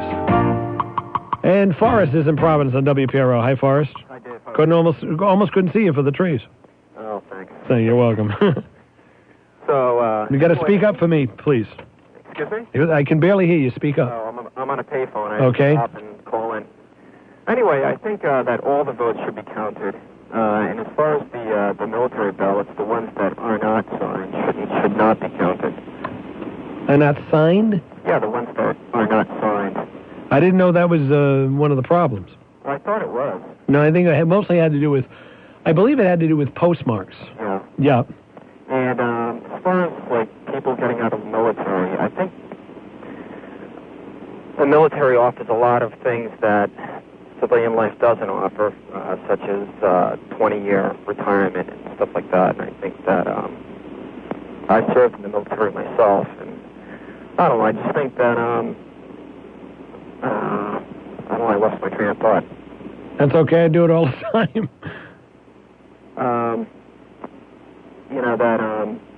I think Bush, first of all, started the military downsizing. Mm-hmm. George Bush Sr. Yep. And, I don't know. All right, Forrest, I'm glad you called, though. All right. Thanks a lot. Yeah, That's okay. You know what? Give it another try. Thanks a lot. All right, bye. Bye-bye. 437-0630, 1-800-321-9776, star 630 on your cellular one. If Forrest is in a payphone, he must be freezing his butt off. So I don't blame him for losing his train of thought. His teeth are probably chattering, too. Hey, I've got a real find for you, and the find I have is in Fiore's Automotive. You know, if you're looking for a place that you can trust to fix your car, somebody that isn't going to tell you there's something wrong with it, that it wasn't, somebody that's going to charge you the price you can afford, and somebody that's going to do work that doesn't need to be redone or fix the wrong thing and then have to have something else done. I'm talking about my buddy Zeke at Fiore's Automotive. He's on 1 Plimpton Street in North Providence. Now, listen, this is right across the street from North Providence High School. Now, Zeke used to own Branch Avenue Shell. He does all kinds of repairs. Now he's just, sized down, kind of downsized to a little garage with 2 bays. He just takes care of it himself. You're going to deal directly with the owner and directly with the guy doing the work on your car. Here's the phone number to call, 831-9292. 831-9292, Fiore's Automotive. Call Zeke, ask him a question, tell him what's wrong with the car, let him tell you what he thinks he can do, what it might be, and then you bring it over to him. And again, he's right across the street from North Providence High School. There's a little side street there called Plimpton Street, right across the street on Mineral Spring Avenue from North Providence High. Telephone number again, 831-9292. 831-9292, Zeke at Fiore Automotive. Go in there and give him a call. Tell him Dave Kane sent you. All righty? John is in Smithfield on WPRO. Hi, John. Dave, how you doing? Yes, sir. Dave, on that military votes, you need 3, I guess you need a postmark, which you said doesn't need now. You need a signature, a witness to the signature, and a lot of them were returned without any signatures at all. Okay. Okay. That's where they got the misconception that we didn't want to deal with the military votes. Well, several of the postmarks, too, and that's what really upset me. No, that's exactly right. I understand that. But there was no signatures at all there. Okay, all righty. So, like, someone could have got a couple of thousand, sent them in. Oh, I see, You understand me? That's what they thought was someone was trying to, Well, but I understand that. I mean, it's like the jumping ugly with the old people that did the butterfly ballot wrong. That's right. If they can toss those out, I guess they can toss the ones. If they're not signed, I would agree. If they're not signed, I was more concerned about, throwing them out on a technicality. No, they weren't signed, Dave. Yeah, and that's one of the statutes that they wanted to do, sign. All right, I'm glad you helped me, John. Okay. Thanks a lot. 437-0630, 1-800-321-9776, star 630 on your cellular one mobile phone. You need you can't tell the players without a scorecard on this thing. And every once in a while you're going to hear me step in it. And I apologize for that. I'm glad that John straightened me out. So if it has to do with signatures, then I would agree that if they didn't sign it and it needs to have a witness signature, then I think those can be tossed just as well as the butterfly ballots that were not at all, at all allowed because of the mistakes some of the people in Florida made. 437-0630, 1-800-321-9776, star 630 on your cellular one. You and me on the radio until 6:45 tonight. 5:55 now in the evening on a Saturday with Dave Kane. You and me on the radio till 6:45, excuse me. And if you'd like to hop on the line, we'd love to have you at 437-0630, 1-800-321-9776, star 630 on your cellular one. And do me a favor, would you, when you call, talk to me. Don't ask Juan to take messages, etc. He's a busy guy. He's got calls coming in, and I'd really much rather talk to you. So do me a favor, and when you call, don't leave a message with Juan because it's going to get confused, or I'm not going to quite catch it, or he's going to, it's just, you can talk to me. Don't be afraid to talk to me, okay? 437-0630, 1-800-321-9776, star 630 on your cellular one. You and me on the radio until 6:45, and Mr. Gore is on the radio. Yes, sir. Hi, Dave. Yes, sir. How you doing? Al Good. Gore. Yeah, how are you? Well, I've been listening to you talking on the radio there, and what I wanted to do, I heard someone mention the dimpled ballots, and the reason ballots are important is that I don't need to make sure that we count them votes to make sure that we get an accurate assessment of the vote tally in order for me to steal the election. Now, with that, I want to assure the people of Rhode Island that if the dimpled ballots don't work out, that me and Mr. Daly, we do have another plan. We know that there are people in the retirement homes. There are a lot of retired people down here in Florida who meant to go out and vote, but didn't. I can tell you're a Republican. And I can tell you're a Republican because... Now, we need to cut down on the harsh rhetoric. Your grammar is wrong. You have horrible grammar. You've used the wrong, you're doing it awful. Your subjective term is awful. Now, and the other thing... disappointed at the harsh rhetoric. Yeah, the other thing is you're sounding dumb enough to be George Bush. Now, you're sure this isn't George Bush? No. Because you sure sound stupid enough to be him. Ask me a shot. 437-0630. 1-800-321-9776. Star 630 on your cellular one. I think that guy was trying to give us a subliminal message. Subliminal message, I think. Maybe not. 437-0630. 1-800-321-WPRO. And Ellie is in Warwick on WPRO. Hi, Ellie. Hi, how you doing, Dave? Good, thanks. You thought that this man that said that it was not signed, these military things weren't signed, was why they were thrown out? No, I said that was... No, he did. He said that. He said that was one of the reasons. Yeah. Well, the other thing was that there was no line that you could put the date in. Yeah, I heard that. It's supposed to be dated by a certain time, and there was no line for the date. Sign, yes. You know, a lot of times when you sign something, there's always a line next to it that has the date, the date line. Yep. And that wasn't there, so they threw it out on that reason. Well, you got to remember something, though. First of all, whose fault is that? If you don't sign a ballot, that's your fault. Yeah. Okay? If there's no place to put a date, then that's the election board's fault, and they shouldn't be tossed. If there is, it's supposed to be postmarked, but the Navy and the Army don't postmark from certain locations, they should be accepted. That's the whole thing. They threw these things out, and they're going against the law. Well, wait a minute now. You're saying, I think that those are the kinds of arguments that we need to be hearing. Yeah. Because I think that's, but these are legitimate. It's as hideous and stupid as it sounds. These are legitimate charges. Do you know what I'm saying? What I mean by that, if it's supposed to be postmarked, and then there's no line, so there's no postmark, those should be let in. Of course. But then you got but these are real ones. Oh, I'm up against news here. Did you have something else you wanted to tell me? No, I just want to say that that's why things aren't so fair for the military. It's ridiculous. The government's fault.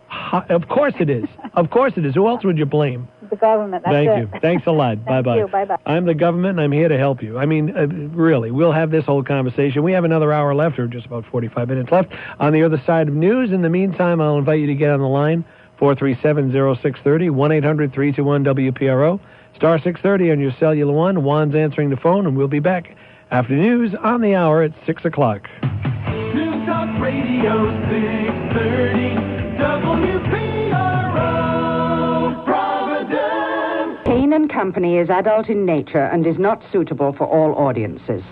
The content of this program is one that a truly free society would not attempt to censure or suppress. You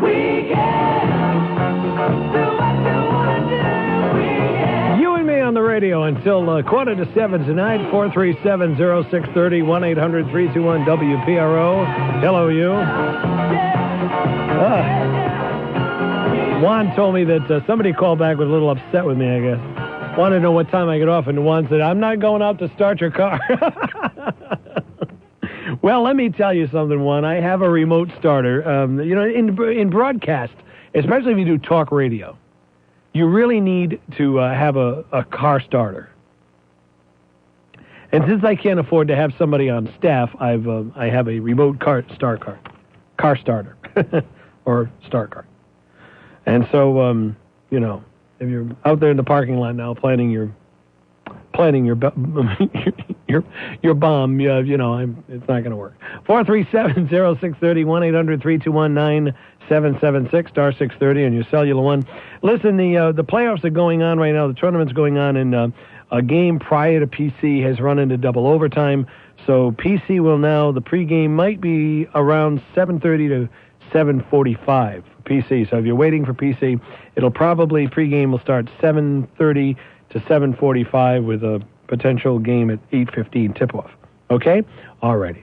And Grant is in Cranston on WPRO. Hi, Grant. Hey, Dave. How you doing? Yes, sir. God, the battle continues, huh? I know. It doesn't stop, huh? Oh, it's unbelievable. Listen, I was listening to your call coming back from shopping.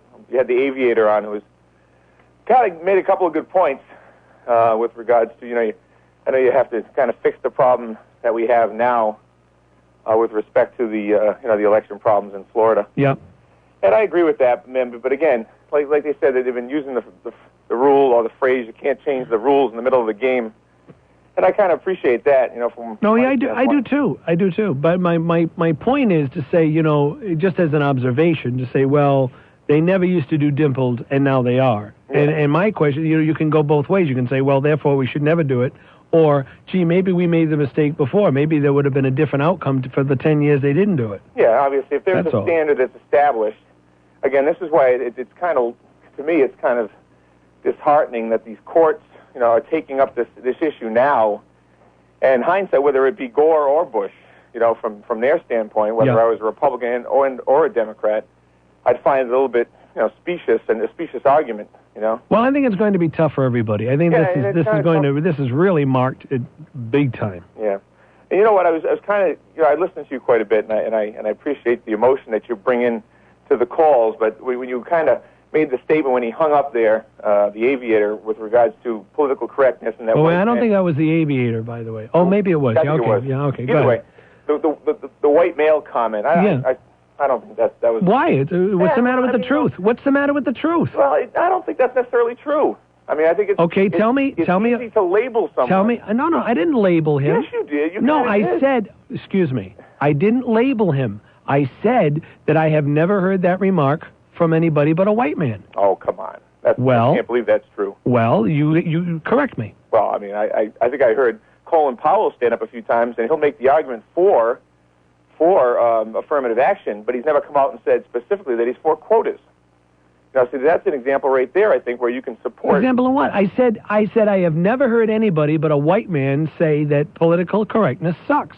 And that's what I said, and that's what I mean, and that's the truth. And if he's not white, that's his problem, not mine. Well, he can call me up and correct me. I caught him.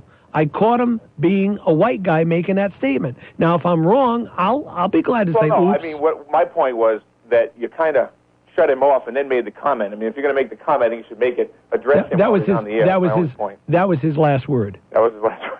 No, that was his last word. That was what he wanted to say. Okay. And the reason, and by the way, I repeated it. You didn't hear him say it. I repeated it because when I moved my log, I hit the dump button. Oh, did you? So you didn't hear him make the statement. Oh, that might have been it. And I wanted to repeat it. And so I apologize if it doesn't sound fair, but I think you'll admit, if you listen to me, that I give callers far more leeway. Oh, yeah. No, I appreciate that. And the reason I repeated it was because when I moved my log, I have a paper log here, and I moved it, I hit the dump button, and I don't think anybody heard him say his last word, and I didn't want them to think that I was not letting it on. Yeah. But then again, what do I appreciate it.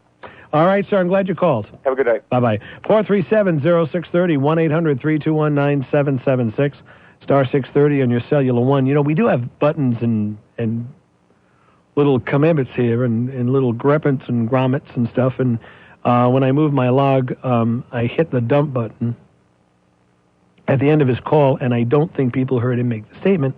And I didn't want him to think that of course he wouldn't know, because by the time he got back to his car or whatever, he wouldn't have realized it. But I didn't want him to lose his last word. So I repeated it. And I don't know what's wrong with, it's not labeling somebody. I'm just making the observation. I've never heard anybody but a white man say that there was something wrong with political correctness. I've never heard anybody who would be the victim of political incorrectness tell me that they thought it was okay. And political correctness, by the way, is just another word for another phrase, I guess I should say, for respect and for not being racist or hateful.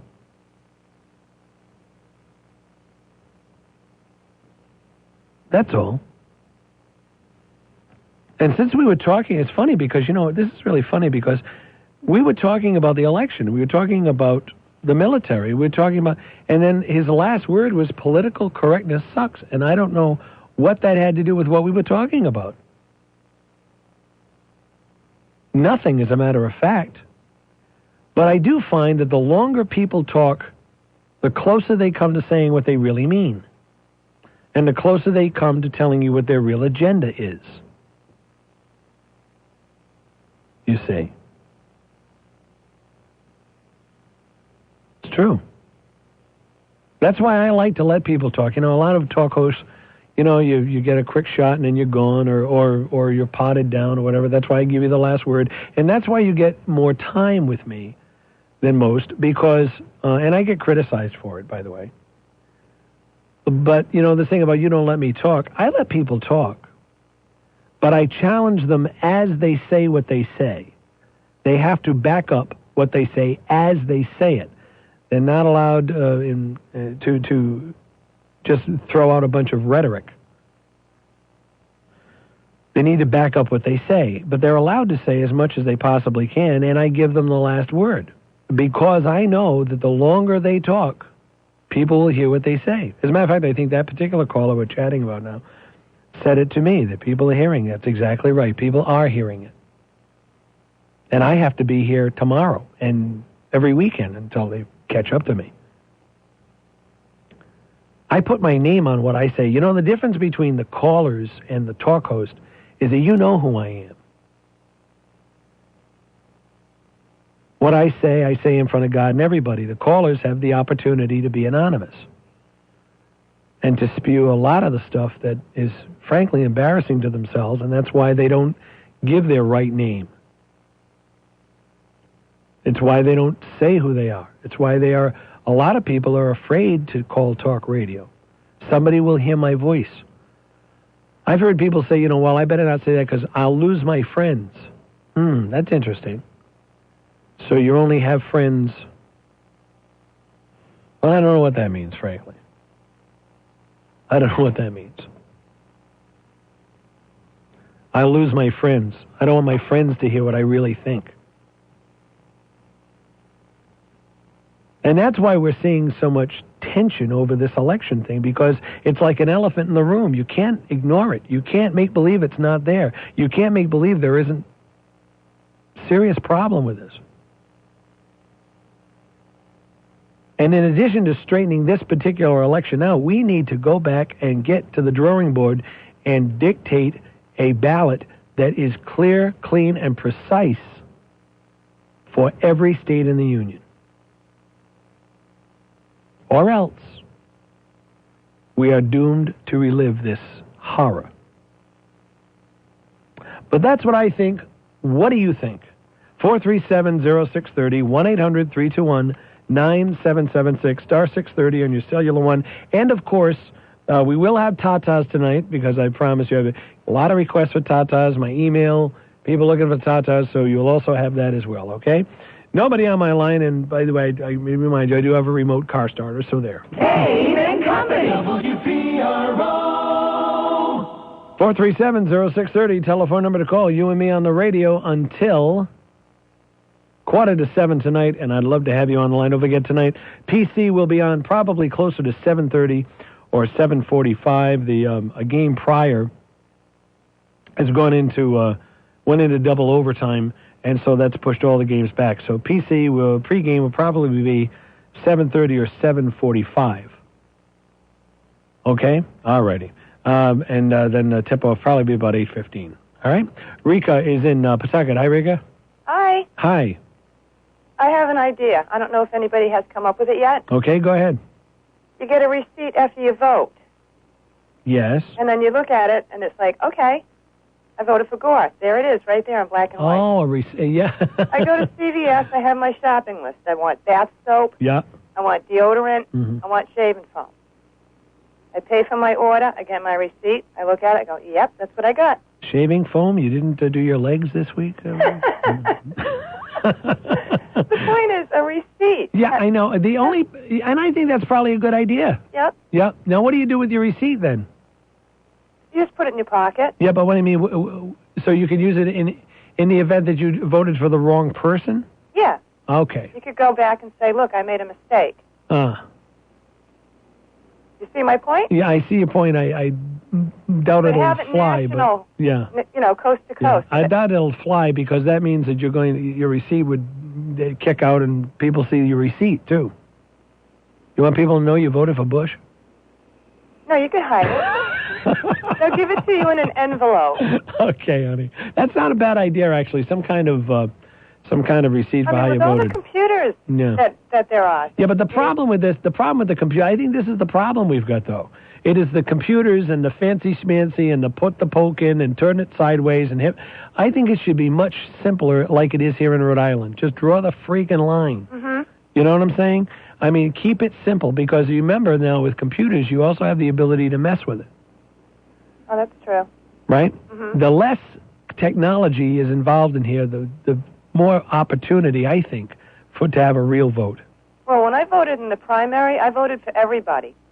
I don't know where my mind was that day. Yeah. And then I went and put my ballot in the counter. Yeah. And it started playing all these noises. Yeah. And a man said to me, "Stop right there, ma'am." Don't move. They knew there was a mistake on the ballot. Sure. Right. Well, that's okay.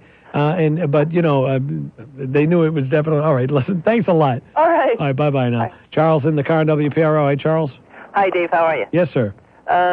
I think that the Rhode Island way of voting, having been my first time actually this year, I thought it was pretty good. I really think excellent. It was pretty fail-safe. But I had a comment to make, and I haven't been listening to your show long because I just got into my car a little while ago. But something a week or two ago, and I called you on it, and I was in my car, and you didn't get to me in time. You went to news, and then I couldn't talk. So all right, what is it? It was, I hear people talking about these two jerks, George Bush and Al Gore. Yes. George Bush and my mother said, "Oh, I don't want to vote for either one of those jerks." Right. And I don't think they're jerks at all. Okay. I really don't think either one of them is a jerk or an idiot. Mm-hmm. I said to my mother, I said, "Mom," I said, "do you think I'm a jerk or an idiot?" She said, "No, absolutely not." And I said, "Well, I'll tell you something. Either one of those men has a heck of a lot more on the ball than I do." I don't think so. You don't? No. No, I don't think so. I don't think so at all. I think this concept, see, here's the problem I think we have. This concept that because somebody has a gig, that somehow they're brighter than you. Well, they may have more specific experience, but I don't think they're necessarily brighter than you. I mean, I don't know that. Well, well, I guess experience could give you wisdom. Yeah, I mean, I didn't try to get into Yale or Harvard, but I know I couldn't even if I tried. Well, maybe yes, maybe no. You don't know. I mean, there's a lot of reasons. And first of all, it doesn't take, obviously. I mean, the fact that we've had a couple of real bright guys in there. You know, Nixon was he was no Rhodes Scholar. Nixon. No. You know, I mean, and there's talk that Kennedy didn't even write profiles on courage. So, I mean, who knows, you know. Well, I don't think it necessarily takes a super intelligent guy to be president. Just a guy who knows how to get things done. Exactly. Has a level head. Well, yeah, exactly. But of I don't think that excludes either one of the candidates that is running. Oh, good for you. I applaud your balance, and I appreciate it. Okay, Dave. Thanks a lot, Charles. Bye-bye. Oscar's in Seekonk. Hi, Oscar. Hey, how you doing? Yes, sir.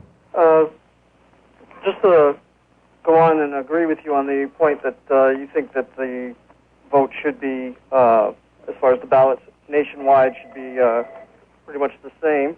Yeah, and simple. You know, my impression was, and I've only voted in two different towns, one here in Seekonk, and one out in Houston. Hold on one second, please. I'm at work. Yeah. Okay. Hold on, this guy's going to take another call. I can't believe this. Now this guy put me on hold. I'm on a talk show. The guy put me on hold so he could take another call. Well, I'm going to put him on hold, and we'll go back to him. Linda's on WPRO. Hi, Linda. Hi, Dave. How Hi. are you tonight? Good. What's chilly up? Night. Yeah, freezing. Ooh, I know, but it's going to warm up next week, I heard. Okay. Okay, so it's still going on. Yes. And I can only hope that the best man wins. Yeah. Okay. I got heck from my brothers, who I voted for, but then they didn't vote. So who are they to tell me who to vote for? They're not. They're not. You're right. They're not. Good for you. What are you telling your brothers who you voted for? Because I feel like I had a gentleman. I mean, a lot of people, by constitutional right, we have the right to a secret ballot. Yeah. But I figure if you can't tell somebody who you're voting for, you're ashamed, then why vote at all? Not at all. No, not at all. No. You know what I mean? Yeah, not at all. You don't have to vote if you don't want to. No, but what you I'm don't have saying to is, tell anybody. Excuse me, you don't have to tell anybody if you don't want to. you don't have to, but I feel like if you have the gumption to vote for somebody, you want to say who you voted for. Yeah, oh, sure, you may be it's proud of it. kinda That's sure, of course. ludicrous to you vote for someone. Well, I don't want to tell who I vote for. Yeah. I mean, it's like well, either you know, want to or not. You know, that's fine, sure. Yeah. You know. But I think that lady had a good idea about the reason, better than that system in Florida, I'll tell you that. Well, I think that the trouble is that we're getting too fancy. Yeah. And I think we got to go back down to circle the name you want or draw a little line on it, and that's it. Period. I had no problem with the arrows, you know? Yeah, exactly. Because you know what it is, too? I've heard things where these businesses sell equipment to the government for a very high price to sell their products, whether it's, you know, screwdrivers, mechanical devices, stuff, and they trump up their price to the government, and they make mega bucks on this stuff. Maybe that would go for voting machines and stuff. I don't know, but I'm saying keep it simple, and I had no problem with the arrows and, you know, doing that. I think, like you said, keep it simple and hope for the best. And have pride in who you vote for. Otherwise, I mean, you know. But all right, Ian. Anyway, and then one other point, if you have a minute, or a few seconds. I heard somebody speaking, you know, and years ago when Kennedy and Nixon were running together. That was a rather close election. Yes. And there was a dispute in Chicago, and Nixon wanted a recount. Yes. But at that time, maybe it was politically incorrect, that popular statement, politically incorrect, but President Eisenhower said, no way, it's going to stand as it is. No, that's incorrect. So he didn't dispute it. Yeah, no, that's incorrect. It wasn't Eisenhower who made that call. It was Nixon. And no, the reason Nixon... No, but what I mean is Nixon wanted a recount. No, Nixon did not want a recount. That's why it didn't happen. Well, I heard that somebody from his own... Yeah. I don't know. I heard it. Okay. Somebody... You go answer your phone, will you? No, that's my son's phone. He's sick. Oh. Okay. All right, honey. Thanks a lot. All right, bye-bye. See you later.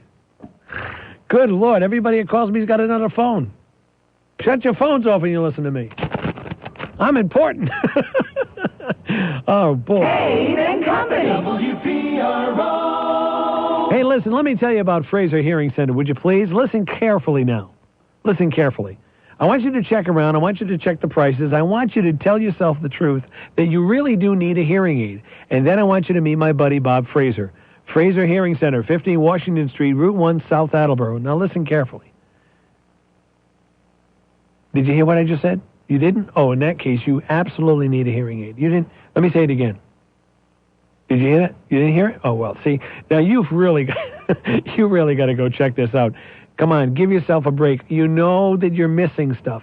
You know that you're missing conversations. You're saying what every time somebody speaks in the room. You're answering questions nobody asked you. You're answering somebody that wasn't talking to you. All of the things that happen when you can't hear properly.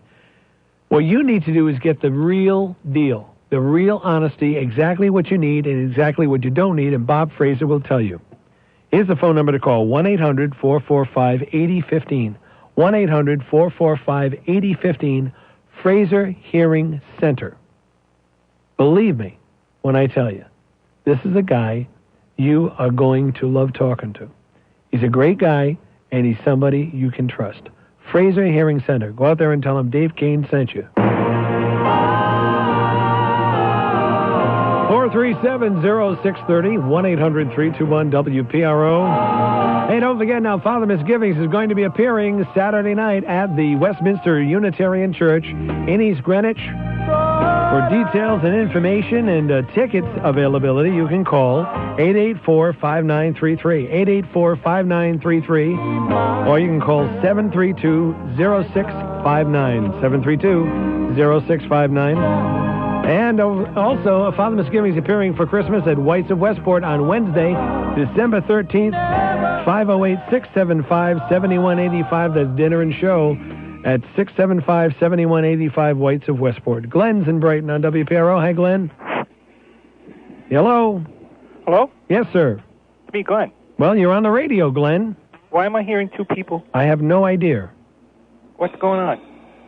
I'm hearing two people. You? Hold on a minute. I don't know. What? I don't know. Go ahead. Hello? There you go. Wow. Hi. Hi. Yeah, do you have any friends in radio in Marshfield, Mass? Marshfield? Yeah. No. Because my best friend died of liver cancer last week, and he was a jazz announcer in Marshfield. Okay. And what would that have to do with me? I thought maybe you knew somebody. Oh, okay. All right. No, okay. Because I know you know radio people. Okay. Yeah.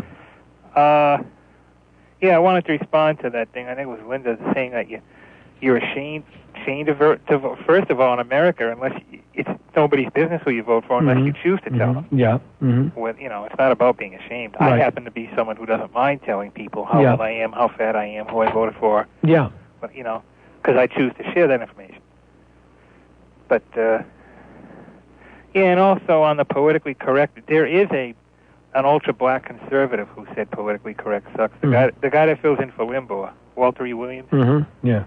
I don't know. Have you ever listened to him? Once in a while I may have heard him. I don't know. Yeah. So you found one. Yeah. Like finding a needle in a haystack. But you're right. For the most part, people who say that are, white. It's like the people that bitch about handicapped parking spaces. Right. They're not handicapped. Right. Sure, it's easy. Oh, yeah, and all I have to do on a talk show is say I don't like the word handicap, and 3 callers later, is that guy politically correct? Yeah, right. The term politically correct is a term that frustrated conservatives use, basically, when someone cares about someone's feelings. If they're not calling you a liberal or a socialist or a communist, they're accusing you of being politically correct. It's become politically correct to pick on people for being politically correct. Shut up. What? Yeah. All right. What else? Oh, nothing much. I didn't have much to... All right. Well, except that I did hear a cute Gore malapropism recently. Which is? Gore or Bush? Gore. Okay, go ahead. Space is NASA's high priority. Goodbye. All right. Charlie is in Warwick on WPRO. Hi, Charlie. Hi, Dave. Yes, sir. Dave, if I was the final arbiter of the elections, like that woman is down in Florida... Yes. And I wanted to reassume my authority, duly appointed or elected to that post as the final arbiter, examined the machines and found out there was nothing faulty with the machines. The election was really close, so we have an automatic recount. And then we have another recount, and the same winner shows up twice. I declare Bush the duly president-elect president of the United States, and you could do whatever you want with those dibble ballots. My evening is over. I declared the winner. Good night. I'm going home. Bye-bye. How about that? Well, it's fine, except if the courts are going to kick your ass. I mean, they're just going to challenge it. I mean, first of all, it's okay with me if she does that. I mean, that's her job. And if she wants to do that, that's fine. But it's going to be challenged. I mean, it already has been challenged. She tried to shut it down before, and she got a surprise. That's why we're waiting for the count now. Well, the courts had no authority to shut her down. Well, you say that, but she shut down. I understand that. Well, so the Florida Supreme Court obviously does, because it succeeded in doing so. Yes, because we all know that you have 7 Democrats. Now, if it goes to the Supreme Court... Well, let me ask you about that. Wait, if it goes to the Supreme Court of the land... Well, first of all, we don't know if the Supreme Court is going to actually hear it. If it did, and they said that state law, first of all, they're making laws, and that's only left up to the state legislature, so they were wrong in doing that. And when she gets her authority back, like I said before, she reassumes her authority, and she called the election over. Yeah, but by then she would have... she can't be challenged at that point. She's already done that, Charlie. She's already done that. Yeah, all right, but when the deadline is up again the second time, she can go back to the original and say, I'm going back to the original, and... No, she really can't do that. Well, why? Because in the meantime, they were able to discern that there were votes missing for both Bush and Gore. You can't just ignore a vote, because the process has been has been set up so that she couldn't do that. You cannot ignore a vote, No, Charlie. she's not ignoring the vote. She is if she does what you're suggesting. There's always people who make mistakes. She is it's your responsibility not to make that mistake. She is if she does what you say. Yeah. And so she is ignoring votes that they found. Viable, justifiable, real votes have been found for both candidates that they didn't have before. It is not within her power to throw those votes out. It is wrong for her to do that, just like throwing your vote out, Charlie. Well, okay, I understand that part. But to have another count, another recount, another dimple, she can have all those, disregard all those outside of maybe the military votes that came in. Well, you can't, but you can't decide you're going to honor military but not honor somebody else's. But somebody else already Where's voted. the balance? Where's the balance, Charlie? Where's the reality? You just want, listen, where's the reality here? Where is the balance? The Constitution allows you for being stupid. If you didn't punch the thing through, you lost.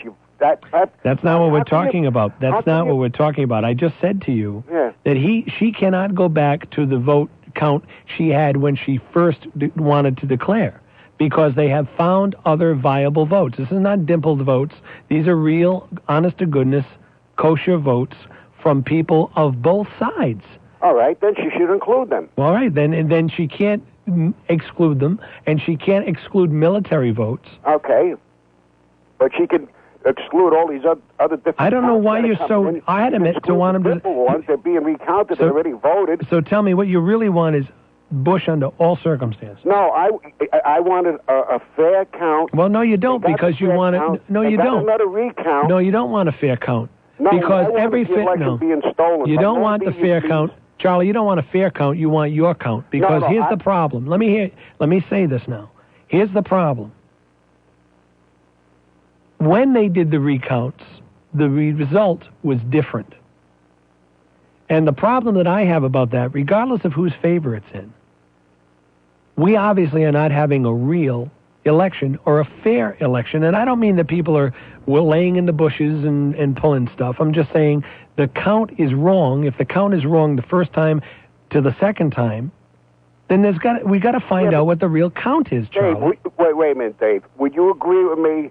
I can take 365 counts and have 365 different answers. You have to agree with me. And they're wrong. And they're all wrong. What do you do? Count until you count until you get two. You count until you get two that match or close enough to match, so that you can say, okay, there it is. Well, Charlie, come on. If you were going out to dinner tonight, and you put your hand in your pocket and you count your money, okay? And then you're going out the door and you say, oh, let me check again, and you check it again, and you're $10 off.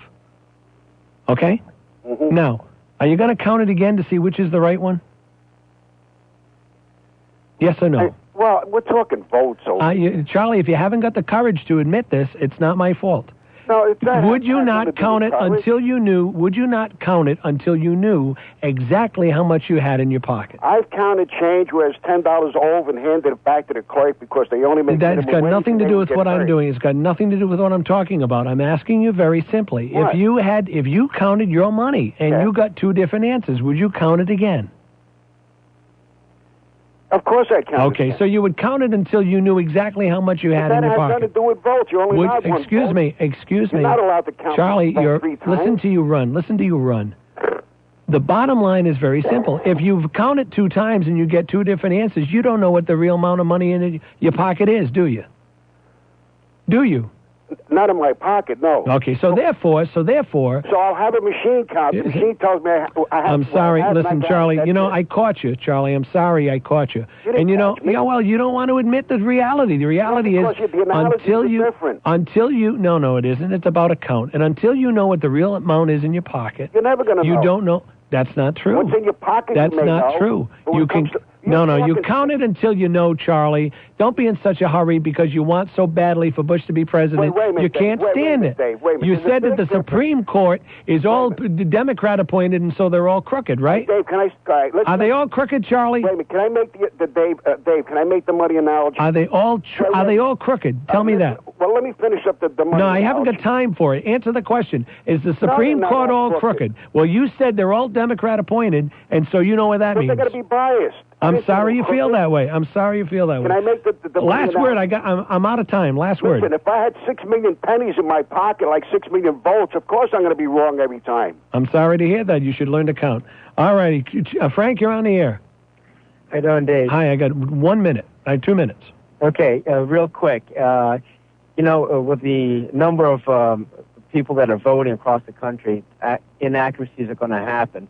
And I strongly believe that if you've got a machine that's counting, machines are really more accurate than the human as far as counting is concerned. Well, you may feel that way, but even the people who made the machines, Frank, have said that the hand count is far more accurate. The people who designed and made the machines have already said that. Well, I don't know. I haven't heard that. Well, I'm telling you, that's exactly what they've said. But let's say this, all right? Let's say that the machines are not as accurate.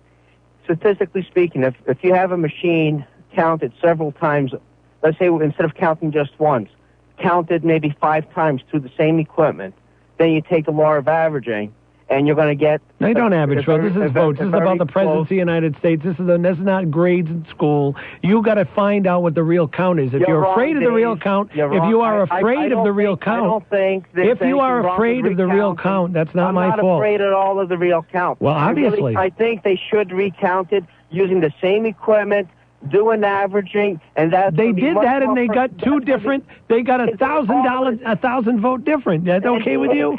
And Dave, and if they counted by hand several times, they're going to be inaccurate. That's too bad. I'm sorry to hear it. I got to go. Thanks a lot, Sandra. Real quick.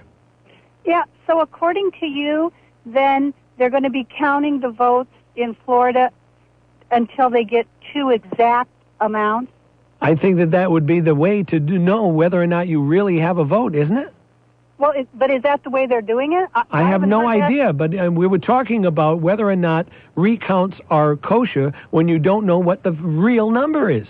Right, but you're representing it that... I'm not representing anything. I'm telling you very simple. You count it once, you get 300 and something votes. You count it once, you get 1,200 votes. You count it another time, you get 900 votes. Come on, let's get serious here. Find out who the real president is. Okay, let me ask you this then. What happens when they count?